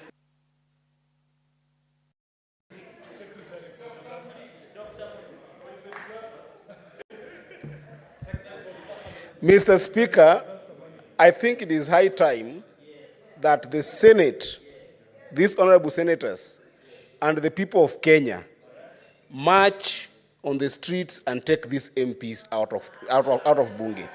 Because MPs have decided to just be selfish. They are extremely selfish because, think about it, the money we are talking about here, number one, they are misdirecting the country. The money we are talking about in division of revenue is superior to the idea of CDF. And the money we are talking about here, Mr. Speaker, has got nothing to do with CDF.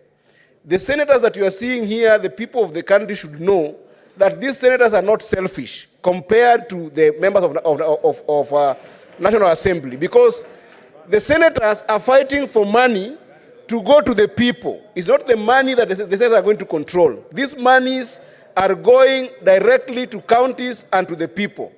But MPs are seeking to ring-fence money that they're going to control, that they're going to use for their own benefit.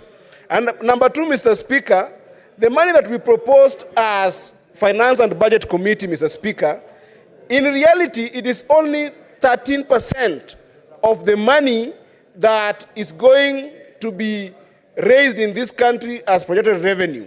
So it's high time that MPs do understand that the money we are sending to devolution is the only money actually that goes directly to solve the basic needs of our people in the grassroots. And I hope, Mr. Speaker, that I'll be in that committee so that we help the MPs see the sense that the money we are sending to the grassroots is the money that, first of all, looks at agriculture. Number two, it is the money that looks at healthcare. It is the money that also looks at housing. It is the money that pays workers in the counties. And this money is superior and is in no way interfering with the monies for CDF or interfering with the money for CARA or interfering with any other money that MPs are selfishly ring-fencing for themselves. It is high time that we work together as members of parliament, that is the National Assembly and the Senate, to actually make devolution work. MPs should start understanding that this is the only house, the Senate, that can ensure that the issue of basic needs in the grassroots can be able to be supported. Because right now, Mr. Speaker, if you look at it, the money that MPs keep on ring-fencing, those money do not go to the basic need of our people. They don't address the issue of bread and butter. They don't address the issue of... Senator Nyutu, the very last. Thank you, Mr. Speaker. I also join my colleagues in condemning the decision by the members of the National Assembly to deny counties the monies that we have requested for. Mr. Speaker, I want to take this opportunity to remind the members of the National Assembly that their constituencies, which they like talking so much about, exist in counties, Mr. Speaker. And that when this money is sent to counties, it is being sent for appropriation by the same people that they serve in the constituencies, Mr. Speaker. One thing that the members of the National Assembly must remember, Mr. Speaker, is that health is devolved. And they do not deal with health in their NGCDF, Mr. Speaker. They must remember that their parents at home, their brothers, and all those that are related to them, when they get sick, they go to the medical facilities that are under the counties, Mr. Speaker. And lest they forget, let them know that disease, poor health does not choose whom to get to. At least for the sake of health, Mr. Speaker, the members of the National Assembly must give way, must give in to the request that we have made for monies to counties, Mr. Speaker. Mr. Speaker, and I think my colleague Eddie has talked about it. We are the only sober house, Mr. Speaker, in this parliament. And why do I say that? It is because the money we are fighting for is not going to come to us. We are here talking about monies that are not going to come to us. And so this is not a selfish argument, Mr. Speaker. We are speaking for Kenyans. The members of the National Assembly must know that this is money going to counties. And Mr. Speaker, I want to challenge my majority leader here. This is a matter that requires... What is the matter? Senator Nyutu. Order, Senator Nyutu. Senator Nyutu, you're totally out of order. When the chair speaks, you shut up. Can you yield? Can you take your seat?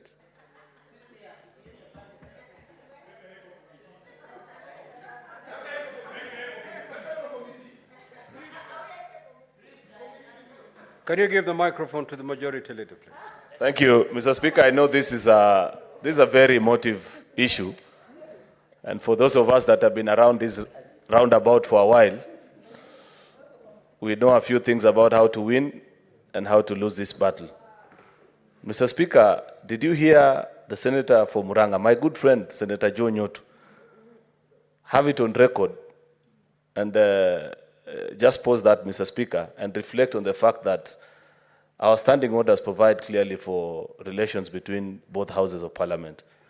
We may have misgivings about certain members of the National Assembly, but I would wish to draw the attention of the House not to reduce this to be a battle between the National Assembly and the Senate, because certainly it is not. Mr. Speaker, the senator from Muranga has gone on record saying this is the only sober house. That implies that there is a sober and a drunk house. I don't think, Mr. Speaker, that such comments, Mr. Speaker. Order, honorable senators. Mr. Speaker, I don't think that it is fair of us to castigate an entire house and cast aspersions on them based on the sentiments of one or two people that we may not agree with. Finally, you know, Mr. Speaker, I'd wish to plead with colleagues. I know this is very exciting. I see Senator Sifuna is very happy about this and the rest. You know, Mr. Speaker, this Majority is not a... Leader, you have made your point of order. You did not... You are making a speech. Why am I being... Majority Leader, you've made your point of order. May I just make a... Order, senators, order. Senator Mogeni, order. Now, Senator Nyotu, while you're debating, however emotional you may be, let us use parliamentary language. The House that is called National Assembly is honorable just like the Senate. So when you're referring to the other House, please refer it with some decorum. Now that you've concluded your remarks, we will let the matter, we will order, we'll terminate that debate there, and I will ask the clerk to proceed to call the next order.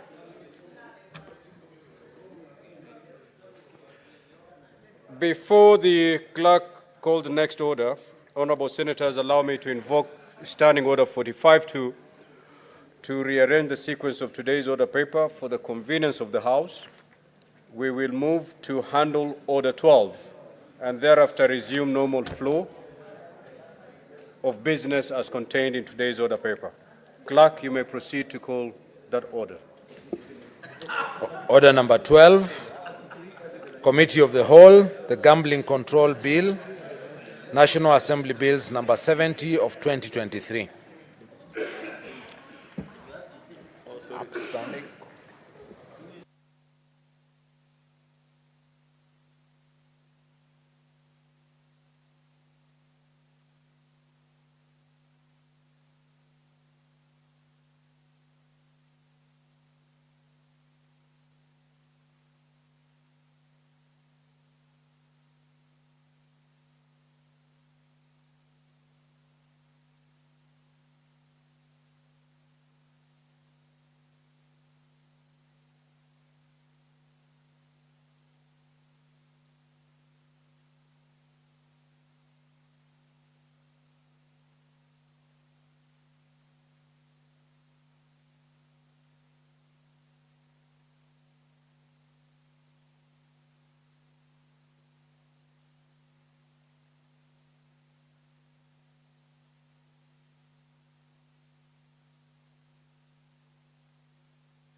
Honorable Senators, let's transact business.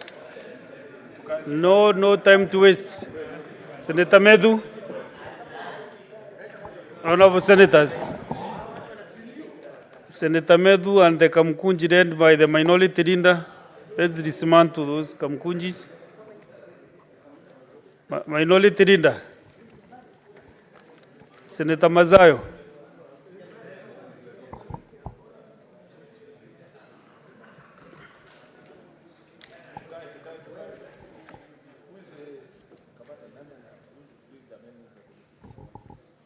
Senator Sigey approves the chair.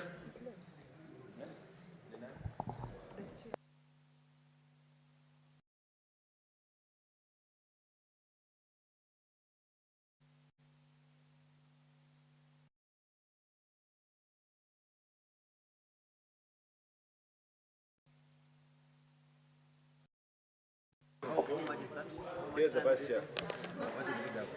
Huh?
Honorable members, let's now be back in order.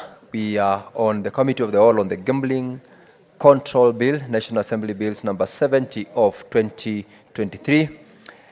And we will proceed to do the committee of the whole. Yes, just call out the clauses. Clauses 3 to 4.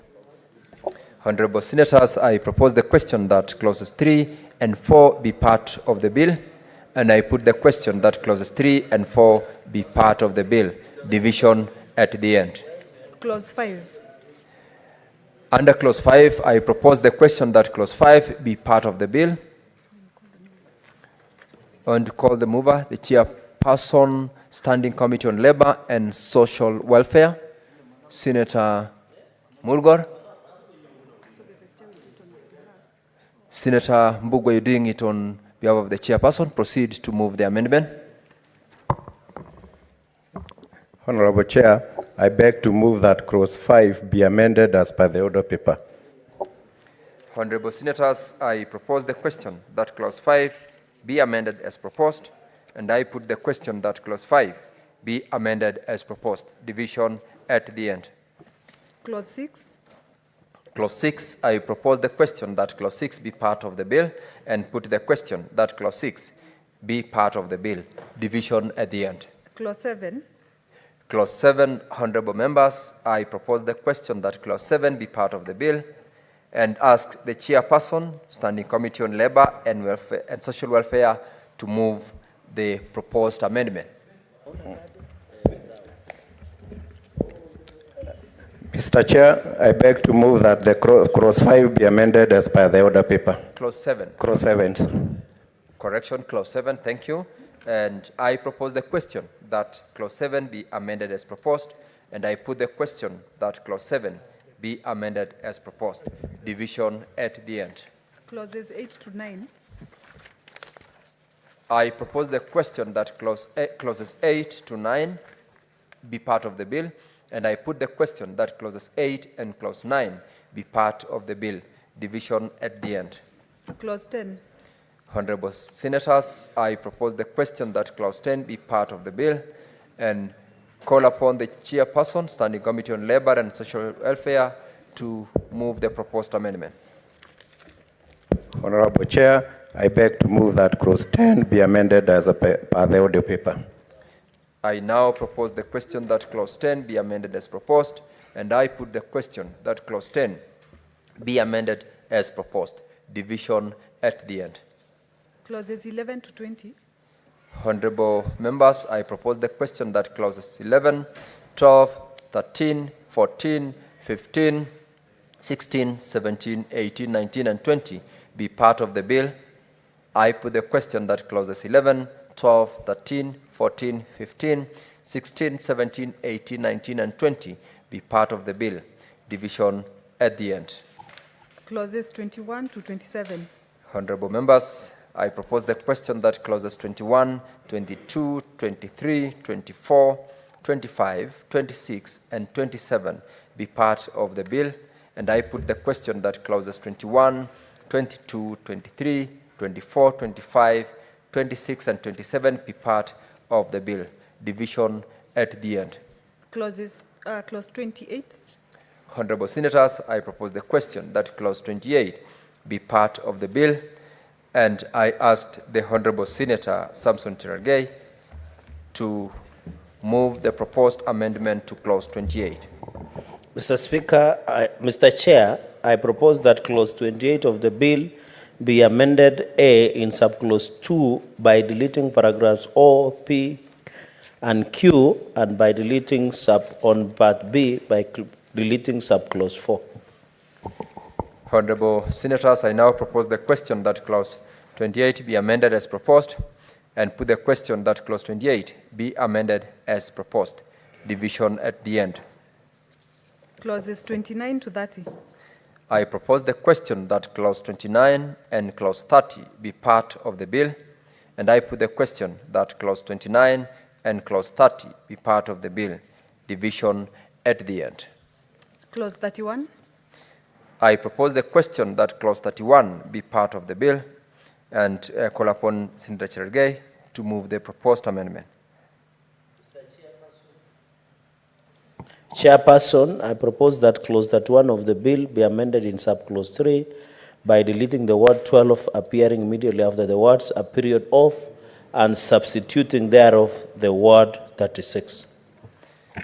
I now propose the question that clause 31 be amended as proposed and put the question that clause 31 be amended as proposed. Division at the end. Clauses 32 to 40.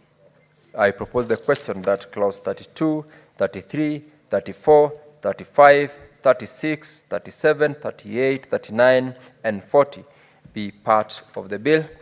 And I put the question that clauses 32, 33, 34, 35, 36, 37, 38, 39, and 40 be part of the bill. Division at the end. Clauses 41 to 50. I propose the question that clauses 41, 42, 43, 44, 45, 46, 47, 48, 49, and clause 50 be part of the bill. And I put the question that clauses 41, 42, 43, 44, 45, 46, 47, 48, 49, and 50 be part of the bill. Division at the end. Clauses 51 to 60. I propose the question that clauses 51, 52, 53, 54, 55, 56, 57, 58, 59, and 60 be part of the bill. I put the question that clauses 51, 52, 53, 54, 55, 56, 57, 58, 59, and 60 be part of the bill. Division at the end. Clauses 61 to 63. I propose the question that clauses 61, 62, and 63 be part of the bill, and I put the question that clauses 61, 62, and 63 be part of the bill. Division at the end. Clause 64. Honorable members, I propose the question that clause 64 be part of the bill and ask Senator Cherargei to move the proposed amendment to this particular clause. Chair, that clause 64 of the bill be amended in subclause 5 by deleting the word 20 shillings appearing at the end of the subclause and substituting therefore the words 1 shilling. I now propose the question that clause 64 be amended as proposed and put the question that clause 64 be amended as proposed. Division at the end. Clause 65. Honorable members, I propose the question that clause 65 be part of the bill and put the question that clause 65 be part of the bill. Division at the end. Clause 66. I propose the question that clause 66 be part of the bill and ask the chairperson Standing Committee on Labor and Social Welfare to move the proposed amendment to clause 66. Mr. Chairperson, I beg to move that new clause 67 be, sorry. 66. I beg to move that clause 67 be amended as per the order paper. Clause 66. Clause 66. Correction, clause 66. Honorable members, I now propose the question that clause 66 be amended as proposed and put the question that clause 66 be amended as proposed. Division at the end.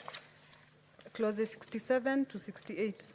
I propose the question that clause 67 and clause 68 be part of the bill and put the question that clause 67 and clause 68 be part of the bill. Division at the end. Clause 69. Honorable members, I propose the question that clause 69 be part of the bill and ask the Honorable Senator Edwin Sifuna to move the proposed amendment to clause 69. Honorable Chair, I move that the bill be amended by deleting clause 69 and substituting therefore the following new clause as appears on the order paper. I propose the question that clause 69 be amended as proposed, and I put the question that clause 69 be amended as proposed. Division at the end. Clause 70.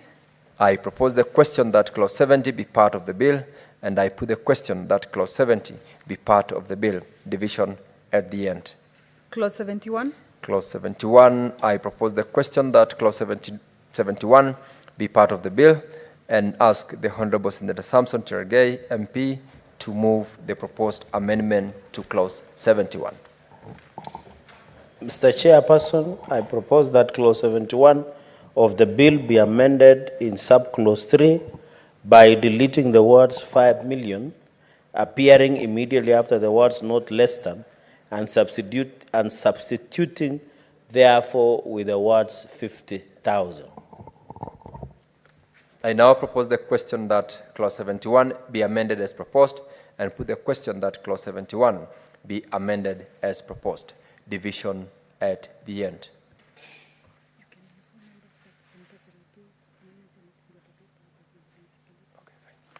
Honorable members, I'm notified that the just moved proposed amendment by Senator Cherargei are not, or rather were not indicated in the order paper, but they have been circulated for purposes of members to interact with them. Clauses 72 to 80. I propose the question that clauses 72, 73, 74, 75, 76, 77, 78, 79, and 80 be part of the bill. And I put the question that clauses 72, 73, 74, 75, 76, 77, 78, 79, and 80 be part of the bill. Division at the end. Clauses 81 to 86. I propose the question that clause 81, clause 82, clause 83, clause 84, clause 85, and clause 86 be part of the bill. And I put the question that clauses 81, 82, 83, 84, 85, and 86 be part of the bill. Division at the end. Clause 87. Clause 87, I propose the question that clause 87 be part of the bill, and call upon the mover, the chairperson standing committee on labor and social welfare, to move the proposed amendment to clause 87. Mr. Chairperson, I beg to move that clause 87 be amended as per the order paper. I now propose the question that clause 87 be clause 87 be amended as proposed, and I put the question that clause 87 be amended as proposed. Division at the end. Clauses 88 to 100. I propose the question that clauses 88 to 100 be part of the bill, and I put the question that clauses 88 to 100 be part of the bill. Division at the end. Clauses 101 to 110.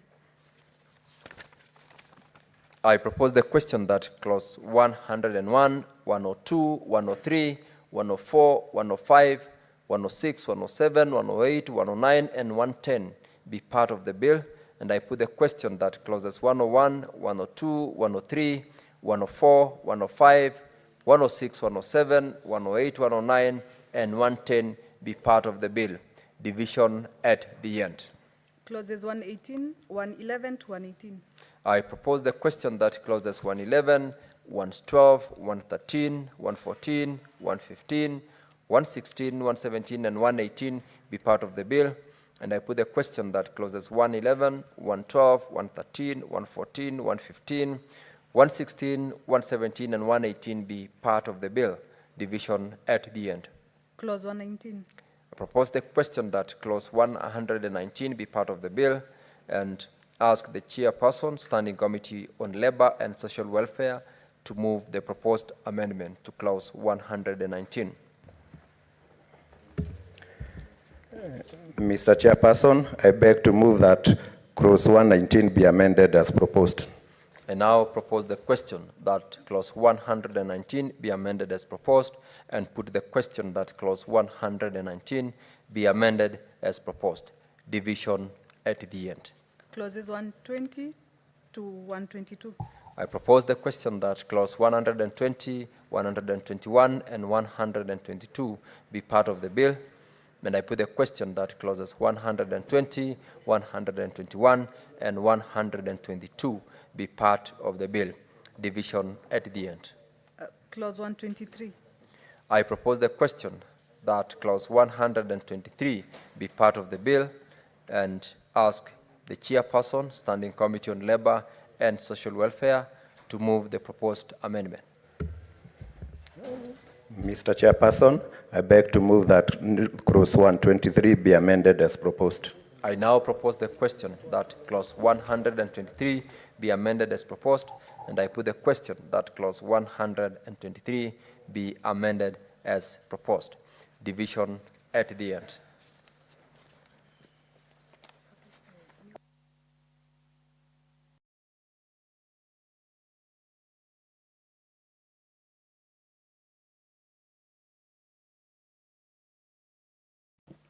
New clause 117A.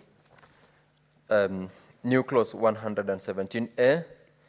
I ask the chairperson, Committee on Labor and Social Services, Social Welfare, to now read a second time the proposed amendment to clause 117A. Mr. Chairperson, I beg to move that the new clause 117A be now read a second time. I now propose the question that new clause 117A be now read a second time, and I put the question that new clause 117A be now read a second time. Division at the end. The first and second schedules. I propose the question that the first and second schedules be part of the bill, and I put the question that the first and second schedules be part of the bill. Division at the end. The third schedule. I propose the question that the third schedule be part of the bill, and I call upon Senator Cherargei to move the proposed amendment.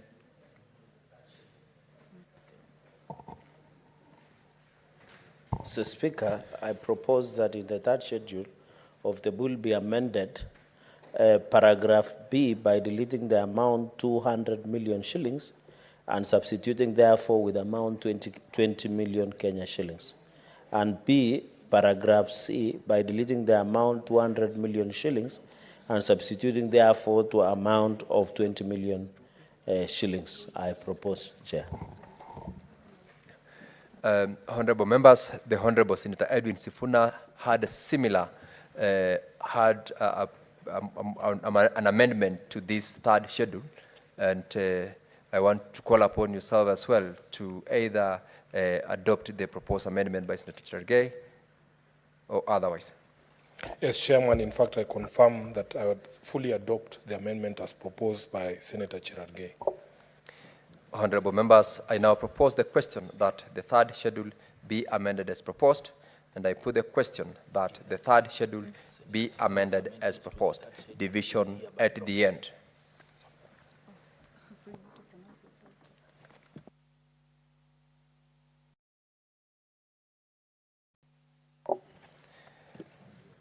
With regard, honorable members, to the third schedule, where the Honorable Senator Sifuna has adopted the proposed amendment by Senator Cherargei, the proposed amendments by Senator Sifuna pursuant to adoption of Senator Cherargei's amendment is hereby dropped, and the proposed amendment by Senator Cherargei is adopted. And I now propose the question that the third schedule be amended as proposed, and I put the question that the third schedule be amended as proposed. Division at the end. Clause 2, the title, and clause 1.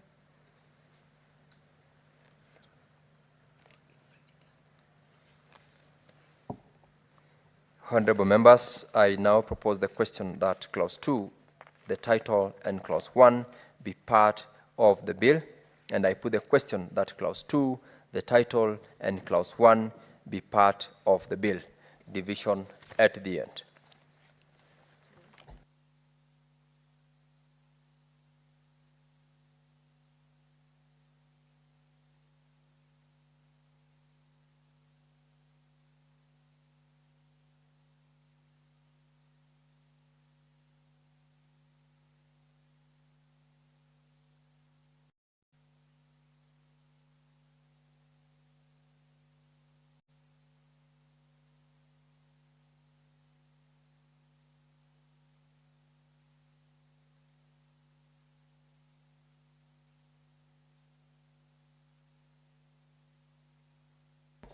So, Sergeant at Arms, could you please ring the quorum bell, or rather division bell, for 10 minutes, starting now?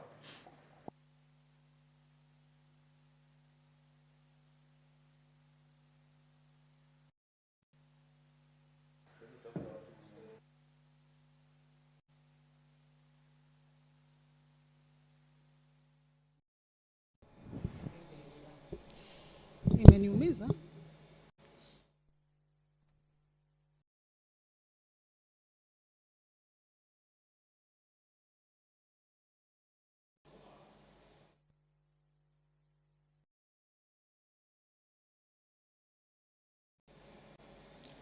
Well, the chair of the committee of the whole, considering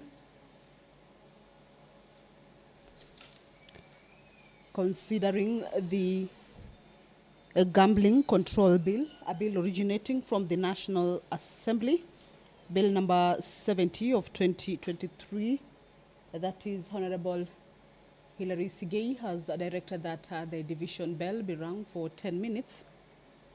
This consideration of the bill at the committee of the whole house has come to an end. And I would like us to take a look at the procedure in a committee of the whole on a bill. And this is as provided for in the Standing Order 152. Standing Order 152.1 indicates that the clerk shall call severally each part of the bill in the sequence specified in Standing Order 151. The sequence will start with the clauses as printed, excluding the clause provided for the citation of the bill, the commencement, if any, and the interpretation, the new clauses in the bill, as we have heard, the schedules, the new schedules, interpretation, preamble, if any, title, and finally the clause provided for or providing for the citation of the bill. That is what we have seen throughout the process of the committee of the whole in considering the gambling control bill. And what is happening currently is that it's a division bill underway. The members will be coming back for voting on the bill at the final stage of the committee of the whole. There are amendments that have been moved and have been considered to be part of that particular bill.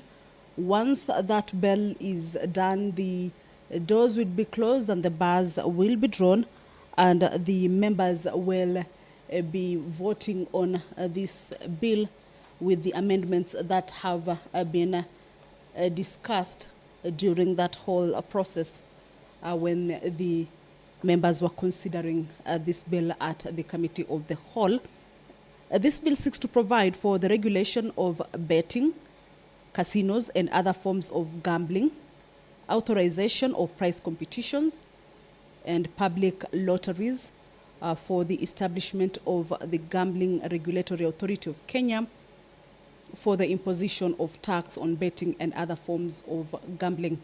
That bill is also to notify members that the division stage for that particular bill that has been concluded on at the committee of the whole is about to take place, and that members who may have walked out of the chamber or are not inside the chamber to be able to make their way to the chamber to allow the House also achieve the required number for the division to continue on that bill. A number of amendments have been proposed, or rather a number of amendments have been considered on the clauses that the members had moved with regards to that bill. Some of the clauses include clause number 66, clause number 87. Clause number 66 indicated that the bill be amended by deleting the words "shall ensure" that it's appearing immediately after the word "authority" and substituting the words "county governments shall ensure that." These are amendments that are with regards to clauses inside that particular bill. Clause 87 also was part of the amendments with regard to this particular process. Clause 119, Clause 123. And once that division bell is done, when the quorum is achieved for the division to continue, then these amendments in the clauses that have been a part of the bill or amended to be part of the bill, they will be considered, and at the end of it, the bill will be committed for third reading after it has gone through all the stages in the committee of the whole. Those are members walking in, as I've told you, that this is the division bell for the consideration or for the conclusion of the last bit of the committee of the whole to vote on the amendments that have been brought forth or have been considered in this bill, and at the last point to move the bill to the next stage, that is the third reading. Standing Order 152, that is the procedure in committee of the whole on a bill, indicates that the clerk shall call severally each part of the bill in the sequence specified in Standing Order 151. And if no amendment is proposed, or when all proposed amendments have been disposed of, that is what we have seen, that the amendments that have been made to this bill, the chairperson shall propose the question that as amended stand part of the bill, the amendments that we have seen being read out by the movers. The chairperson shall put that question to the committee of the whole for decision. 152 to indicate that no amendment shall be moved to any part of a bill by any senator other than the senator in charge of the bill, unless written notification of the amendment shall have been given to the clerk at least 24 hours before the commencement of the sitting at which the part of the bill is considered in committee of the whole. 152 to indicate that despite paragraph 2, where an amendment has been moved to any part of a bill, in accordance with this paragraph, any senator may move an amendment to that amendment on delivering to the chairperson the terms of his or her amendment in writing.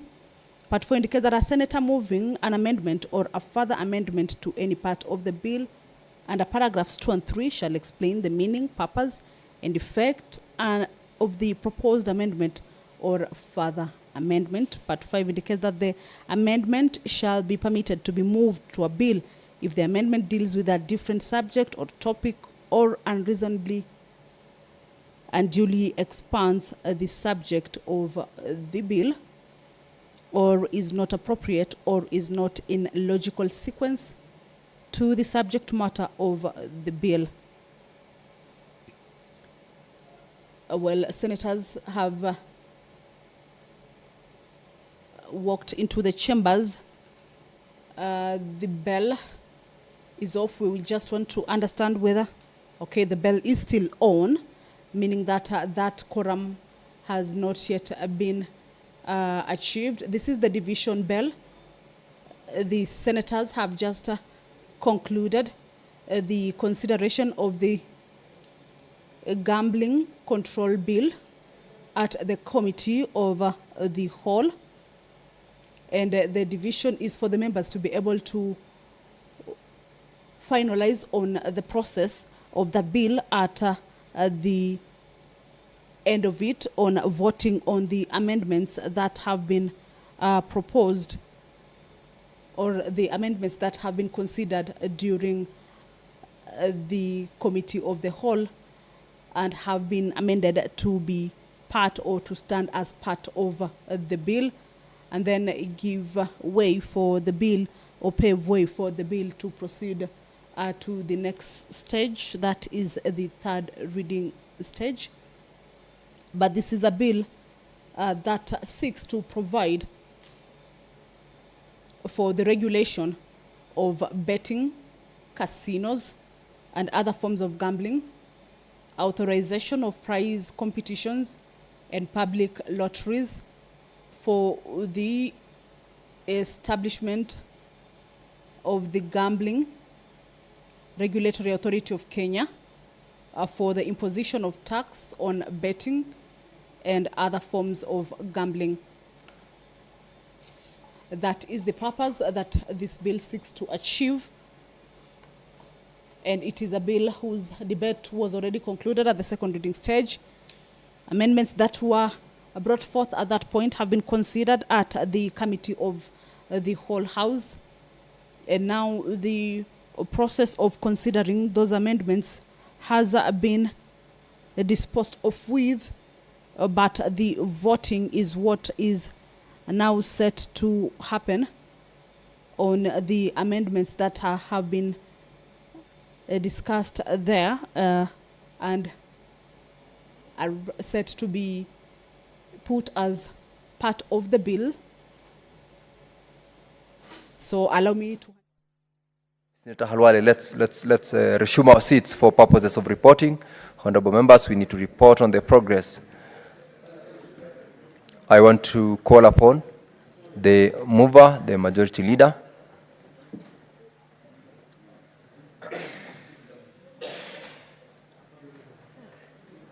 The mic, please.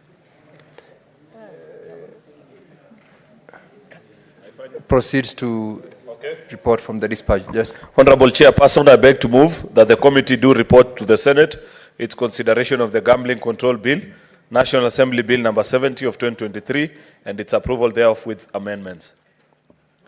Honorable members.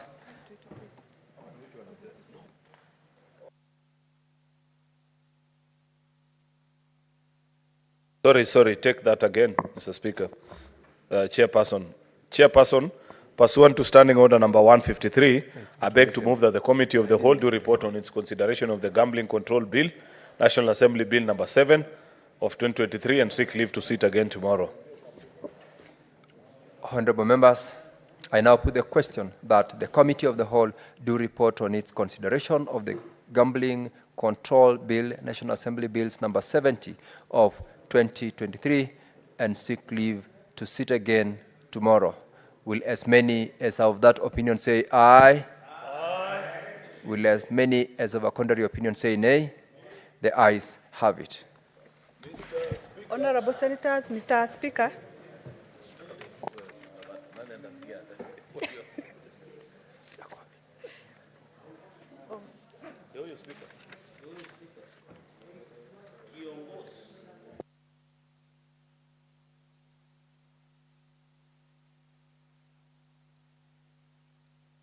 Honorable Senator.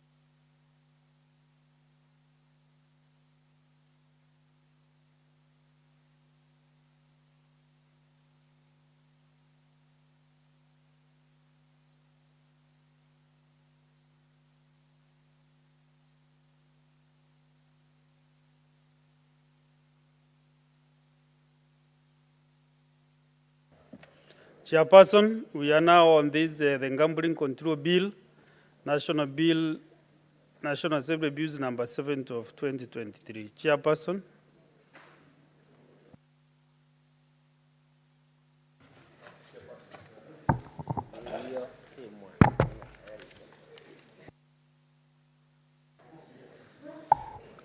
Thank you, Honorable Speaker. Honorable Speaker, I beg to report that the Committee of the Whole has considered the Gambling Control Bill, National Assembly Bills number 70 of 2023, and seeks leave to sit again tomorrow. Mover. Okay. Honorable Speaker, I beg to move that the House do agree with the committee on the said report. I request the Senator for West Pokot to second. Senator Mulgo Julius.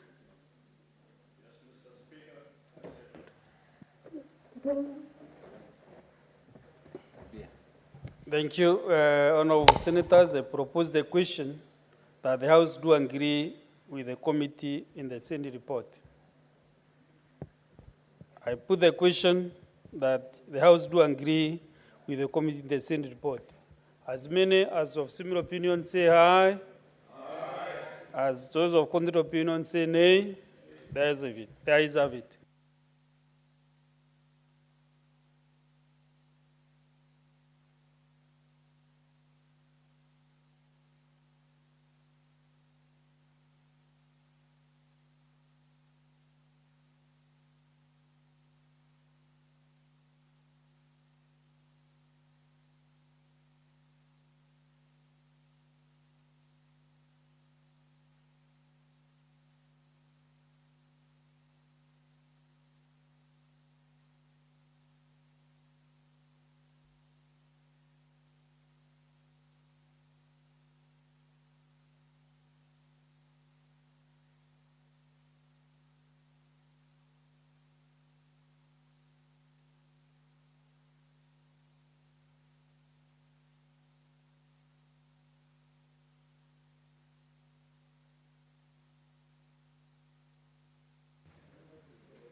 Okay, Senators, we are going back to using standing order 45-2.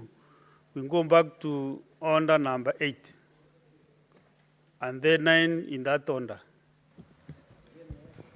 Order number 8, the Maternal, Newborn and Child Health Bill, Senate Bills number 17 of 2023, second reading, resumption of debate.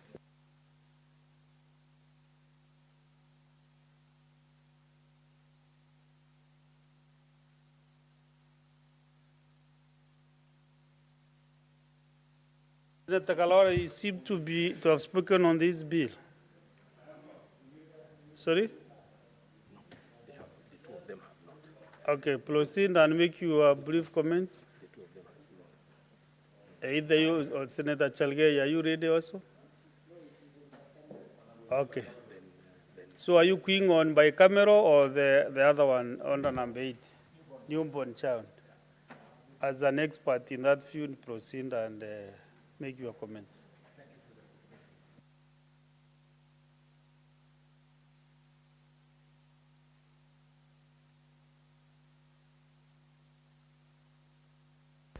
Mr. Speaker, I rise to support the Maternal, Newborn and Child Healthcare Bill of 2023. Mr. Speaker, as I congratulate the mover of the bill, the distinguished Senator Beatrice Ogola, I am pleased to inform her that you have serious bragging rights.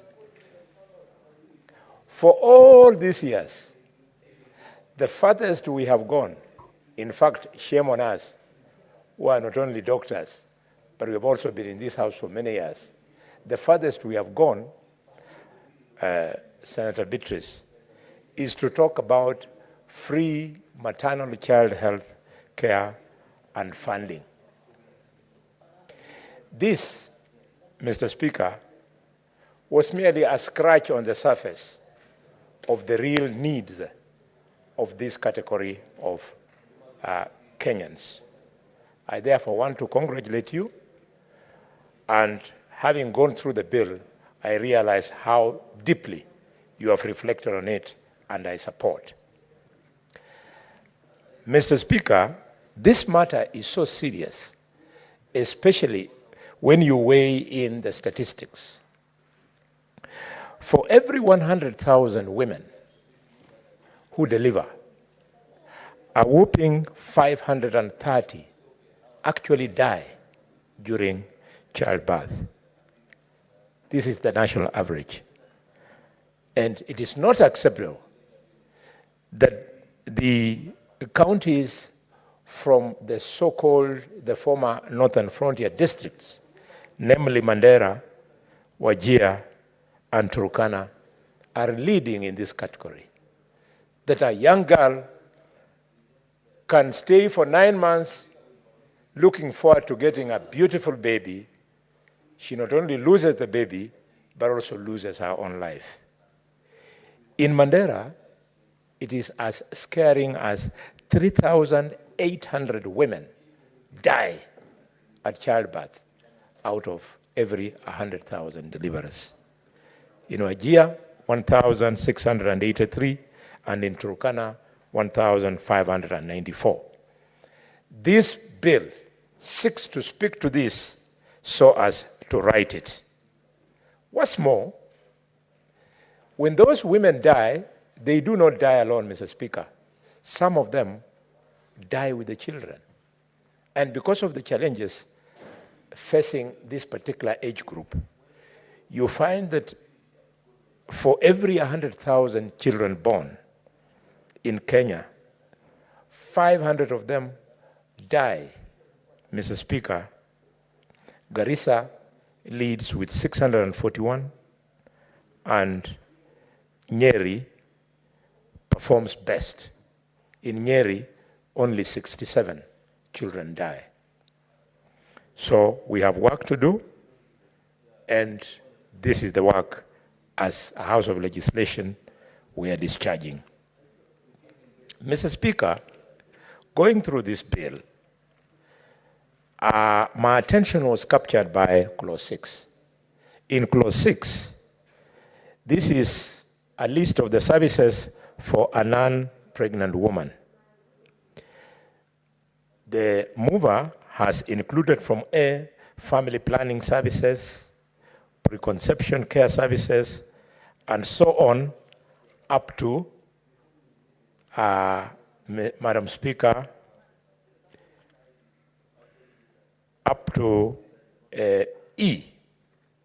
But allow me, Madam Speaker, Mr. Speaker, sir, to speak to the point of family planning as a service.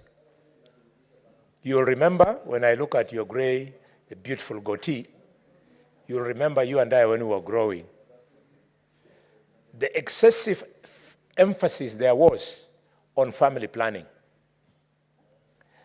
This has to be thought out now because the excessive emphasis has now visited a lot of pain many countries in Europe and America, to the extent that today populations are now at risk. This application of family planning, Mr. Speaker, is not without its negative impact in this country.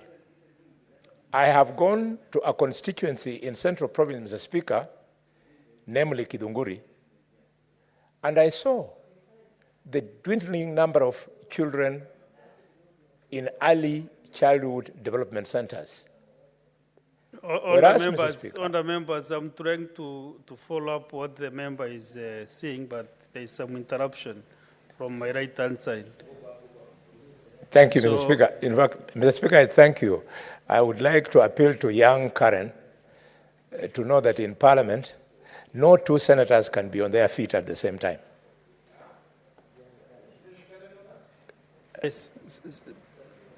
Thank you. Senator Cullen and So, Mr. Speaker, the fact that we are starting to see it here at home, if we don't manage it well, we might find ourselves where China is today, where Sweden is, where Finland is, where they are paying parents to get pregnant and bring up children.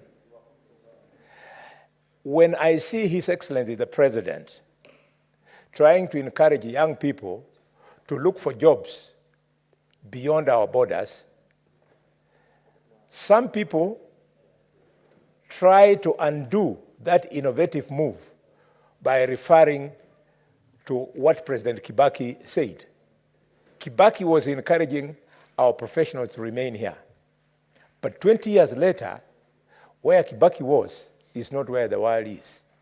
So, we are now the ones who have the capacity to bring forth children who can not only work for us, but also work for the community of nations. Mr. Speaker, I'm also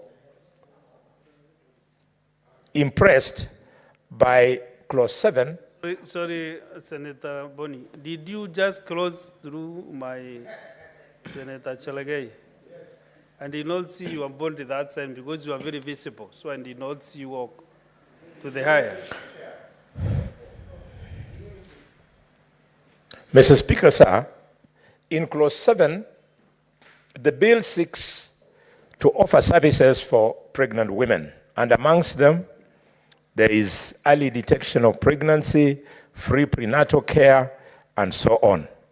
I would like to encourage the mover to allow for a deliberate provision in our law for cash transfer. Cash transfer to pregnant women. I remember 20 years ago when I came into Parliament, I moved a motion to ensure that pregnant women receive cash transfer. It was defeated at that time. But today, Mr. Speaker, sir, if we are transferring cash to people who are 70 years and above, then this is the time for us also to address the other end. We are transferring cash to the geriatrics. Let us now transfer cash to the pediatrics. We should not just care about old people, and forget about the women who give birth to the children who will eventually become old people, Mr. Speaker. Mr. Speaker, in clause 9, the bill seeks to provide services for women with special needs. This is very important, Mr. Speaker. Mr. Speaker, we have a list from A to F trying to specify who are these women who deserve special needs. The bill is very clear, but I want to draw the attention of the mover that you have left out something small. When I was practicing medicine at Kenyatta National Hospital and at Pumwani Hospital, Mr. Speaker, young mothers would come to labor ward. And once she pushes the child shoots the first cry, you hear the cry of the child, and you hear the scream of the mother. And what is the mother saying? Quote, "Staki mtoto, daktari staki mtoto," unquote. So the child is there, the mother, my midwives would quickly respond by lifting the child and showing the child so the mother can bond with that child she's refusing. And the girl turns the head and closes the eyes and says, I don't want to see, staki mtoto. So we need, in this bill, to provide, especially for adolescents who do not want to keep the children after birth. Because once we recognize it into law, we will know what to do with it. Why it is important, it is because out there, outside the maternity, because the nurses are under a lot of pressure.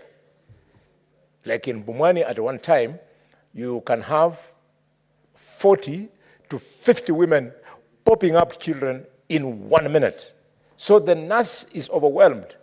Now, human traffickers now take advantage. They then traffic these children, and these children are denied an opportunity to go into the hands of a loving somebody. They end up in the hands of a trafficker whose interest is just to make money. I thought you should add that. Mr. Speaker, Clause 4 speaks to courteous treatment. For purposes of this act, a woman with a special needs includes a woman with disability, a woman with mental illness, and a woman from a marginalized area. I agree with you fully, but I propose that you add, number 5, the issue of infertility. Infertility is a special need because, Mr. Speaker, whereas in this bill we are imagining that everybody has an opportunity to get pregnant or be made pregnant, we have others who have challenges of conception. These are the people who require to be given support by medical specialists so that they can get babies. Colleagues, you have heard of in vitro fertilization, and you have heard of surrogate mothers who would want the fertilized ovum to be implanted in their uterus. Then they carry the baby for the woman who was having problems with fertility to hand over the baby later. We need to put this in law so that since in vitro fertilization is very expensive, we see how we can support ordinary Kenyan women who have the same challenges of infertility but cannot afford the cost of in vitro fertilization. Secondly, we need to tighten the law because if it is not there, a woman who was carrying a fertilized ovum in her womb also becomes attached to that baby. After carrying for 9 months, when she delivers, if there's no law, she will refuse to release that child to the woman whose husband donated the sperms that fertilized the ova that the doctors withdrew from her ovary and then implanted in the surrogate mother. So we need this in law. And Mr. Speaker, we have a further challenge, which I would like to draw the attention of the mover. You know, not all people who get pregnant want to see the pregnancy up to the end of 9 months. Then also, some of the people who want to see the pregnancy up to the end of 9 months fail to reach there because of something called abortion. Abortion is not well addressed in the laws of this country, and therefore in this very innovative bill, I urge that we put a provision in clause 11 whereby we find a place for abortion in 2 ways. One, a woman who gets a spontaneous abortion, when they land at Kenyatta National Hospital in the emergency room, they are treated like a woman who has aborted because she was seeking an illegal abortion.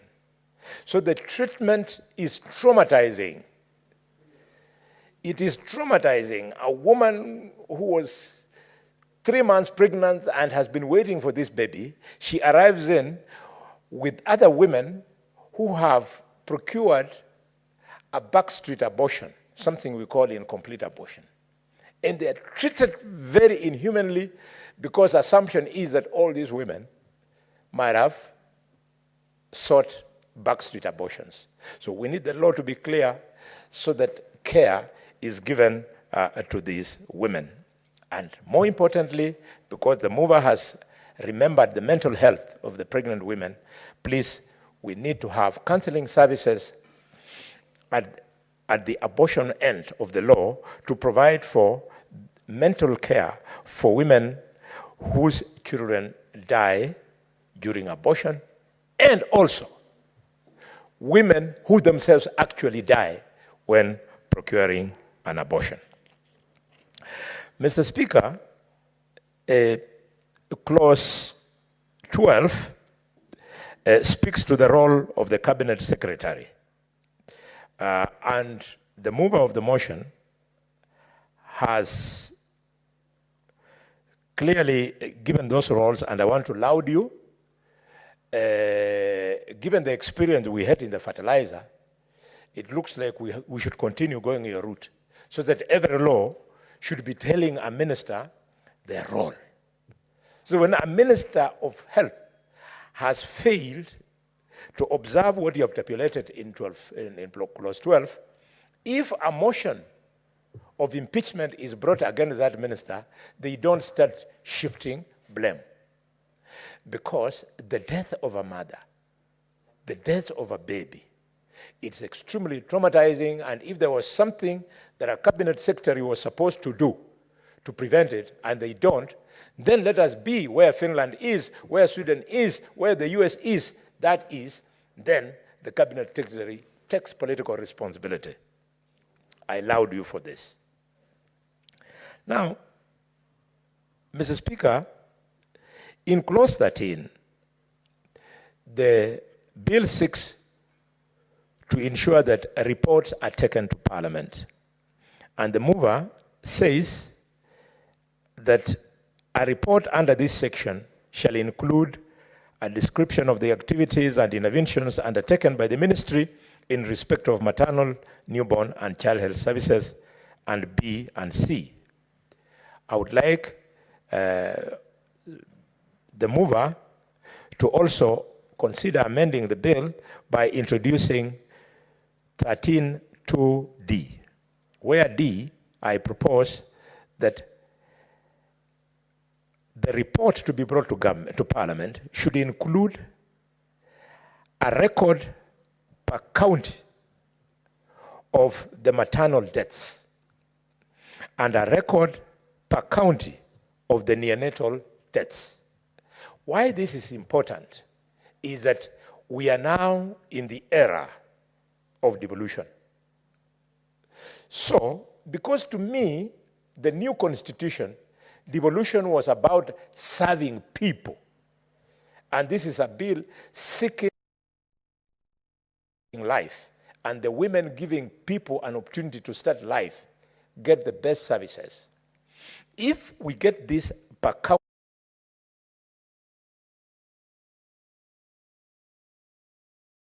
reduced in the formula for sharing revenue, the factor of maternal deaths and neonatal deaths, so that the counties that have got the highest number of maternal deaths, like Mandera, Madam Speaker, like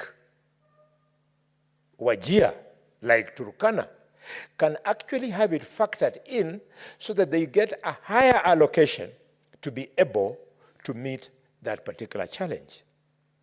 Let me pause for a second, because I see Senator Kavindu is here.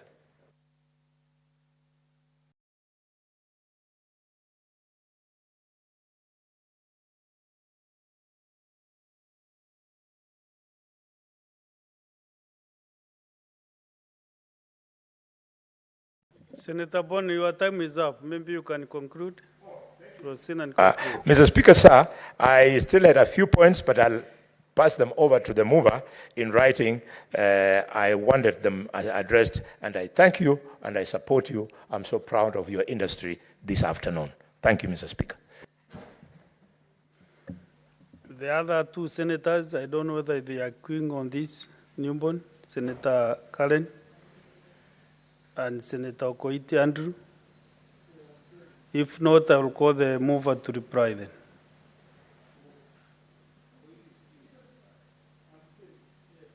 You are queuing on the newborn? Okay, proceed. Thank you. Thank you, Mr. Speaker. I rise to support the bill, the Maternal, Newborn and Child Health Bill 2023. First of all, I congratulate and thank the mover for this well thought out bill, which is long overdue. Pregnancy is not a disease, but this country has made pregnancy to be a disease. That's why women are dying of pregnancy. Pregnancy is a primary healthcare issue that is very well located within the counties. And if anything, if there's any component of healthcare that counties are supposed to address, for me, it is maternal health.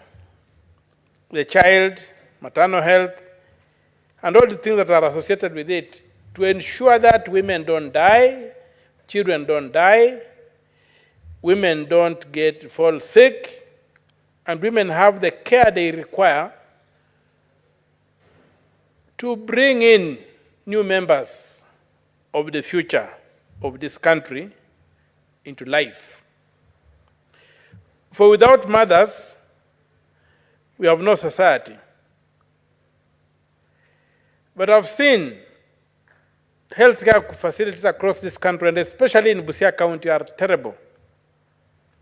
There's one hospital that has been declared virtually by residents to be a death trap. It's Kocholia Hospital in Busia. The rate at which women die in that hospital is unacceptable. Not that any death is acceptable, but this one is alarmingly unacceptable. And so I pray that this bill should get the support it requires. And I want to associate myself with the sentiments of the Honorable Senator Khalwale as regards the various amendments he has proposed. I would only want Senator Khalwale to distinguish between a miscarriage and an abortion. We cannot afford to be not clear on that particular subject which has got both moral and health connotations. An abortion is an intentional act. A miscarriage is not. There's nothing like a natural abortion. You can have a miscarriage, a pregnancy can be terminated prematurely by natural causes. That's not an abortion. An abortion is a deliberate decision to terminate life, which in the Constitution of Kenya 2010, I think it's Article 26, life is recognized as beginning from conception. So if life begins at conception, then you cannot have extrajudicial termination of that life. It cannot be terminated by doctors. It can only be terminated through a judicial process. Secondly, this House has no capacity to debate the question of abortion in the Republic of Kenya. The question of abortion was put to the people of Kenya when the Constitution was being reviewed, and it was rejected. Therefore, if this House would like to discuss abortion, it may not do it by an ordinary bill like this one. It must move it by a special bill under Articles 255 and 256, or through a popular initiative under Article 257. And because it concerns the right to life, which is in the Bill of Rights, then it is entrenched, is an entrenched provision that will require a referendum. So whereas I support Senator Khalwale's sentiments on miscarriage, the question of abortion, that being the intentional termination of the life that begins at conception, is beyond the ambit or the reach of this bill. And I would request that the mover distinguishes between an abortion and a miscarriage, which would need to be addressed. Secondly, I support the issue about assisting women who are unable to get pregnant to be able to do so. Because, as you know, the failure to beget children, especially in our society, is a very, very heavy burden. A burden that sometimes destroys people. And maybe that particular service, where it is certified that somebody needs medical intervention to conceive, should be carried by the state. Because the ultimate beneficiary is the state. It's the one which benefits from the citizens who come into this world. I would also add the move of this bill to consider matters of nutrition.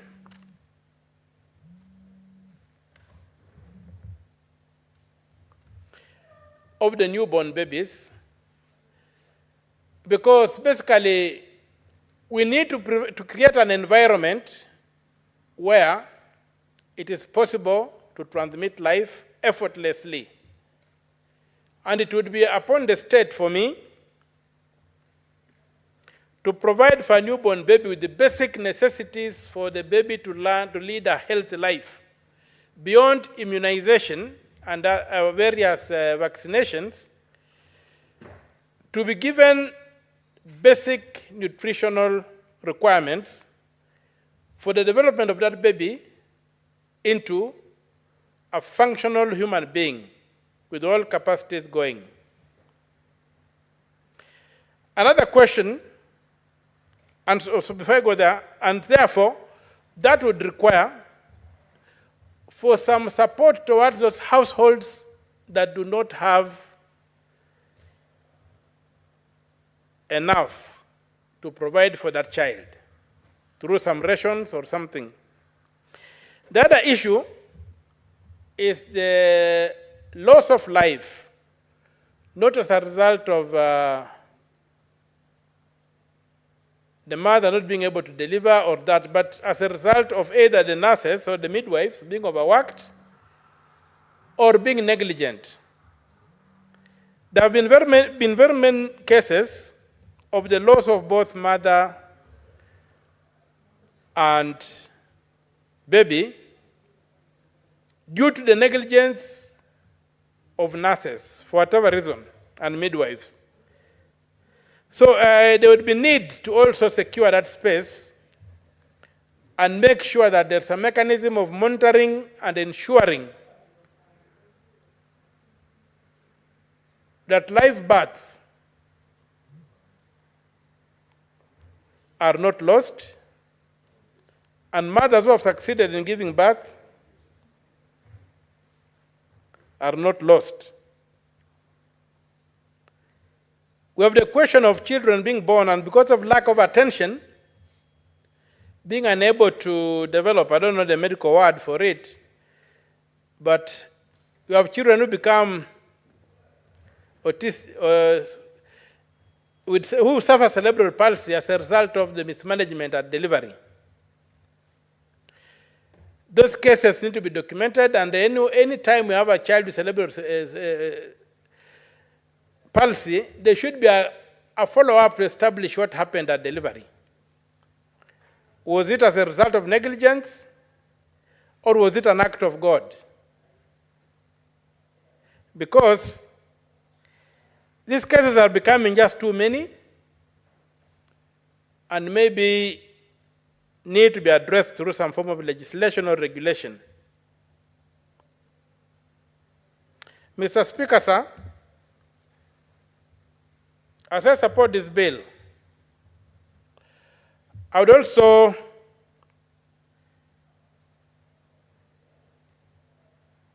call upon the medical fraternity to tell us why the standard form of delivery has become cesarean section today. Why don't we have as many natural births as there used to be? Some of us, like me, I'm told I was just born at home. I did not benefit from my hospital. Now, why is it that today women are being opened up left, right, and center? Every birth you hear is cesarean section, cesarean section. Maybe the move of this bill should give us a procedure of when a woman should be sent to cesarean section. It must not be the first line of delivery. It has become too common. We know there is money in it, but money should not be the motivation of some of these things. So, Mr. Speaker, sir, this is a very, very important motion.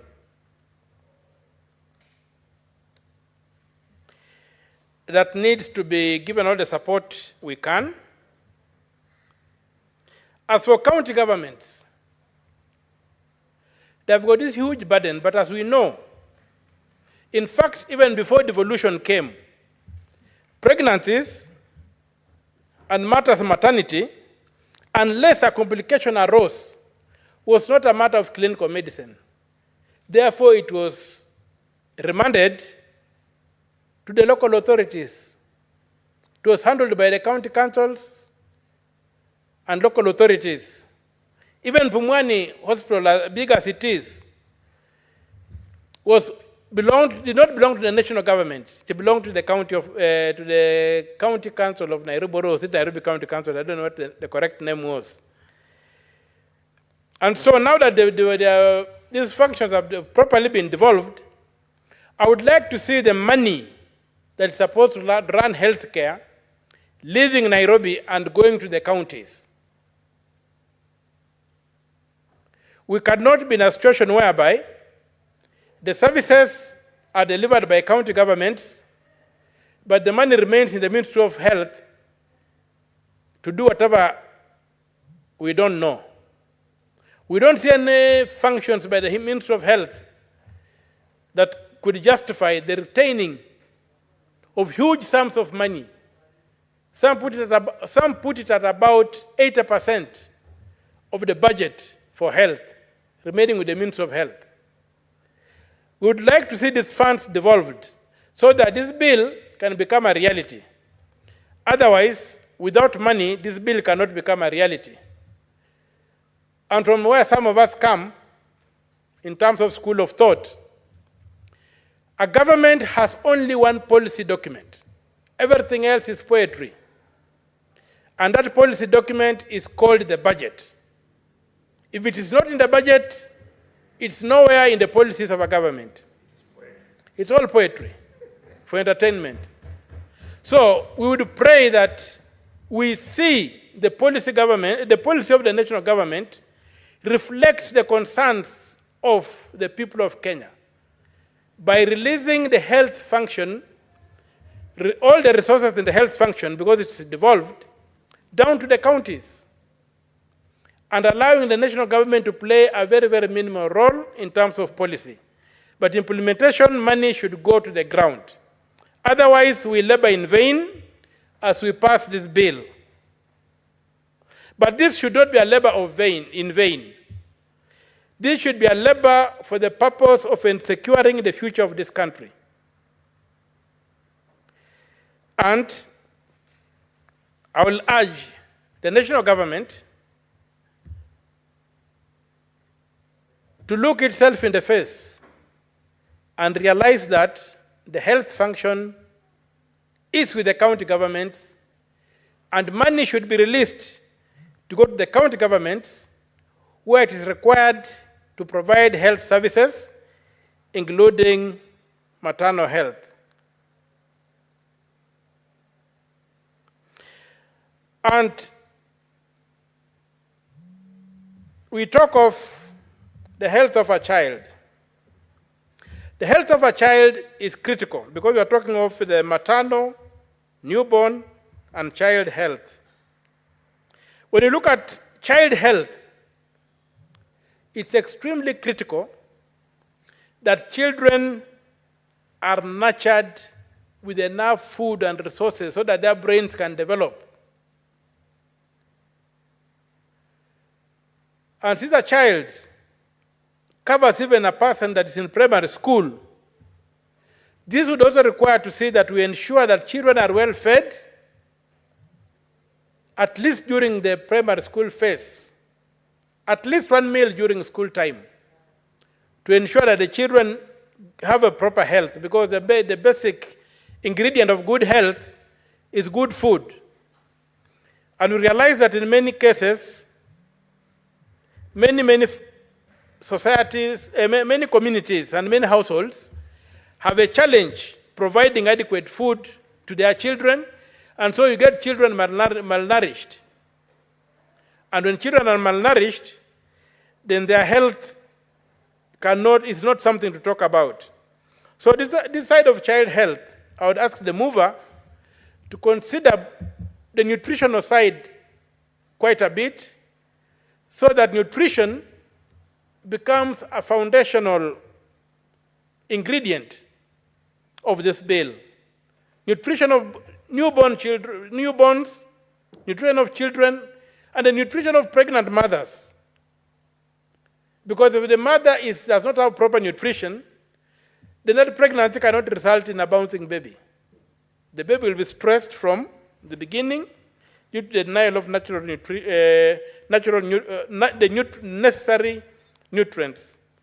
So with those few remarks, Mr. Speaker, sir, I move to thank the mover of the bill. And on top of that, I also want to thank, in very colorful words, Senator Boni Khalwale for the very, very informed contribution he has made to this bill, except for his failure to distinguish between an abortion and a miscarriage. And I hope you'll understand that a miscarriage is not an abortion, and an abortion is not a miscarriage, because one is intentional, the other one is an act of God. With those few remarks, Mr. Speaker, sir, I support the bill. Thank you, Senator Mutata. Senator Manzo Daniel, what is your intention on this screen? I had not yet contributed to this particular bill, sir. Mr. Speaker. Okay, thank you, Mr. Speaker. Mr. Speaker, I want to thank... you also have the interest? I thought you dropped yours to the next bill. Sorry? Okay. Thank you, Mr. Speaker. Okay. Mr. Speaker, I really want to thank the mover for coming up with this bill.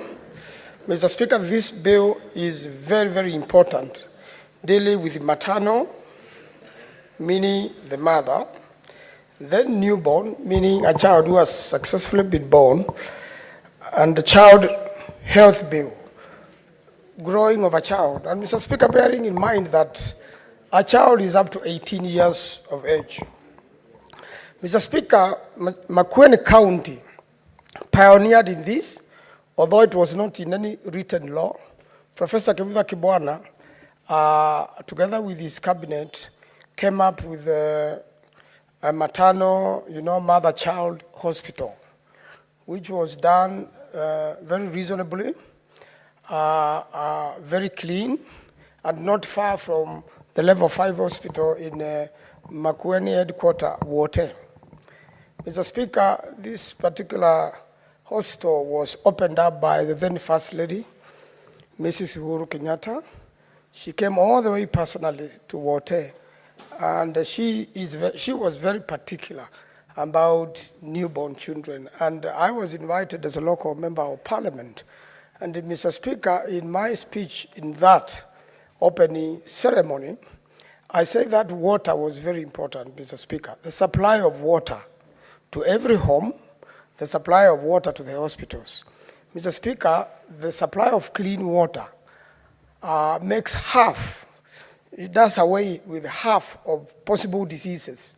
And if you had clean water everywhere in the country and in every home, every school, every hospital, then you will have very few people going to the hospital. And in fact, Mr. Speaker, during Corona, when we were doing sanitization and washing our hands, other than a few Corona patients, there were hardly any patients in the hospital, Mr. Speaker, showing that cleanliness really goes a long way to fight diseases. And one of the biggest afflictions of a newborn baby is disease, and especially if there are outbreaks, disease outbreaks, they will affect children in a worse scenario. And that's why as Honorable Mutata has contributed, the best policy for any government is the budget. And if you have sufficient budget to make sure that we have enough water, just like the way we had a lot of rains, if we stored enough water, which is clean, then we will really be sorting out the health situation. And the worst case scenario is when a newborn a newborn baby is born, or a child is growing up, that there are no health conditions that affects the child very adversely. And then, so therefore, provision of clean water and a clean environment is very key for the growth of children and for the success of children, Mr. Speaker. Mr. Speaker, for there to be a healthy child, they have to be born by a healthy mother.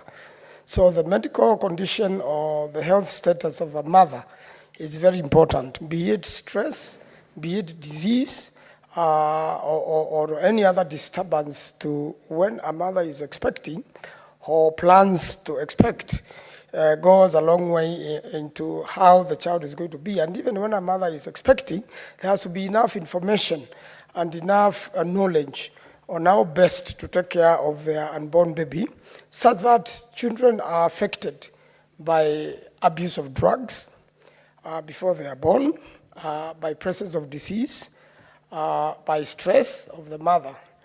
And then come to delivery time, as Honorable Omutata again has said, he was born at home. I too was born at home, deep in Makwiny, At a time, even road services were very difficult to find. And the nearest hospital was 200 kilometers away, which is Machakos town. And there were traditional methods and experts who knew how best to deliver a baby. And my grandmother, thank God, was such an expert. And therefore, I was safely born. If something was to go wrong, it would have taken those days, 2 days, to get to Machakos District Hospital. And there was only one bus, which will only appear every 24 hours. And if you miss that bus, you had to wait. So you would imagine what would be the situation.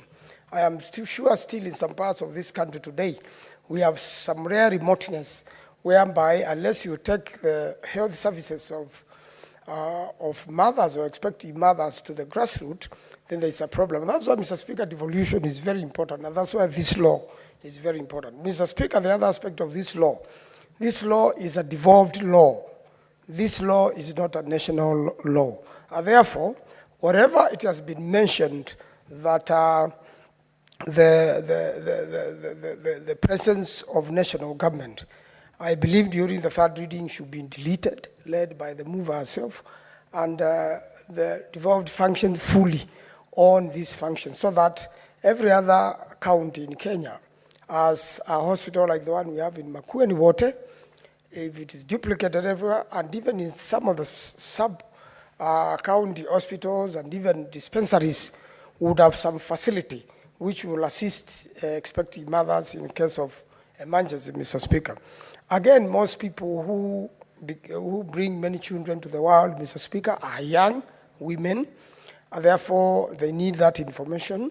There is a new system of community health workers. I think it's very important, and this law should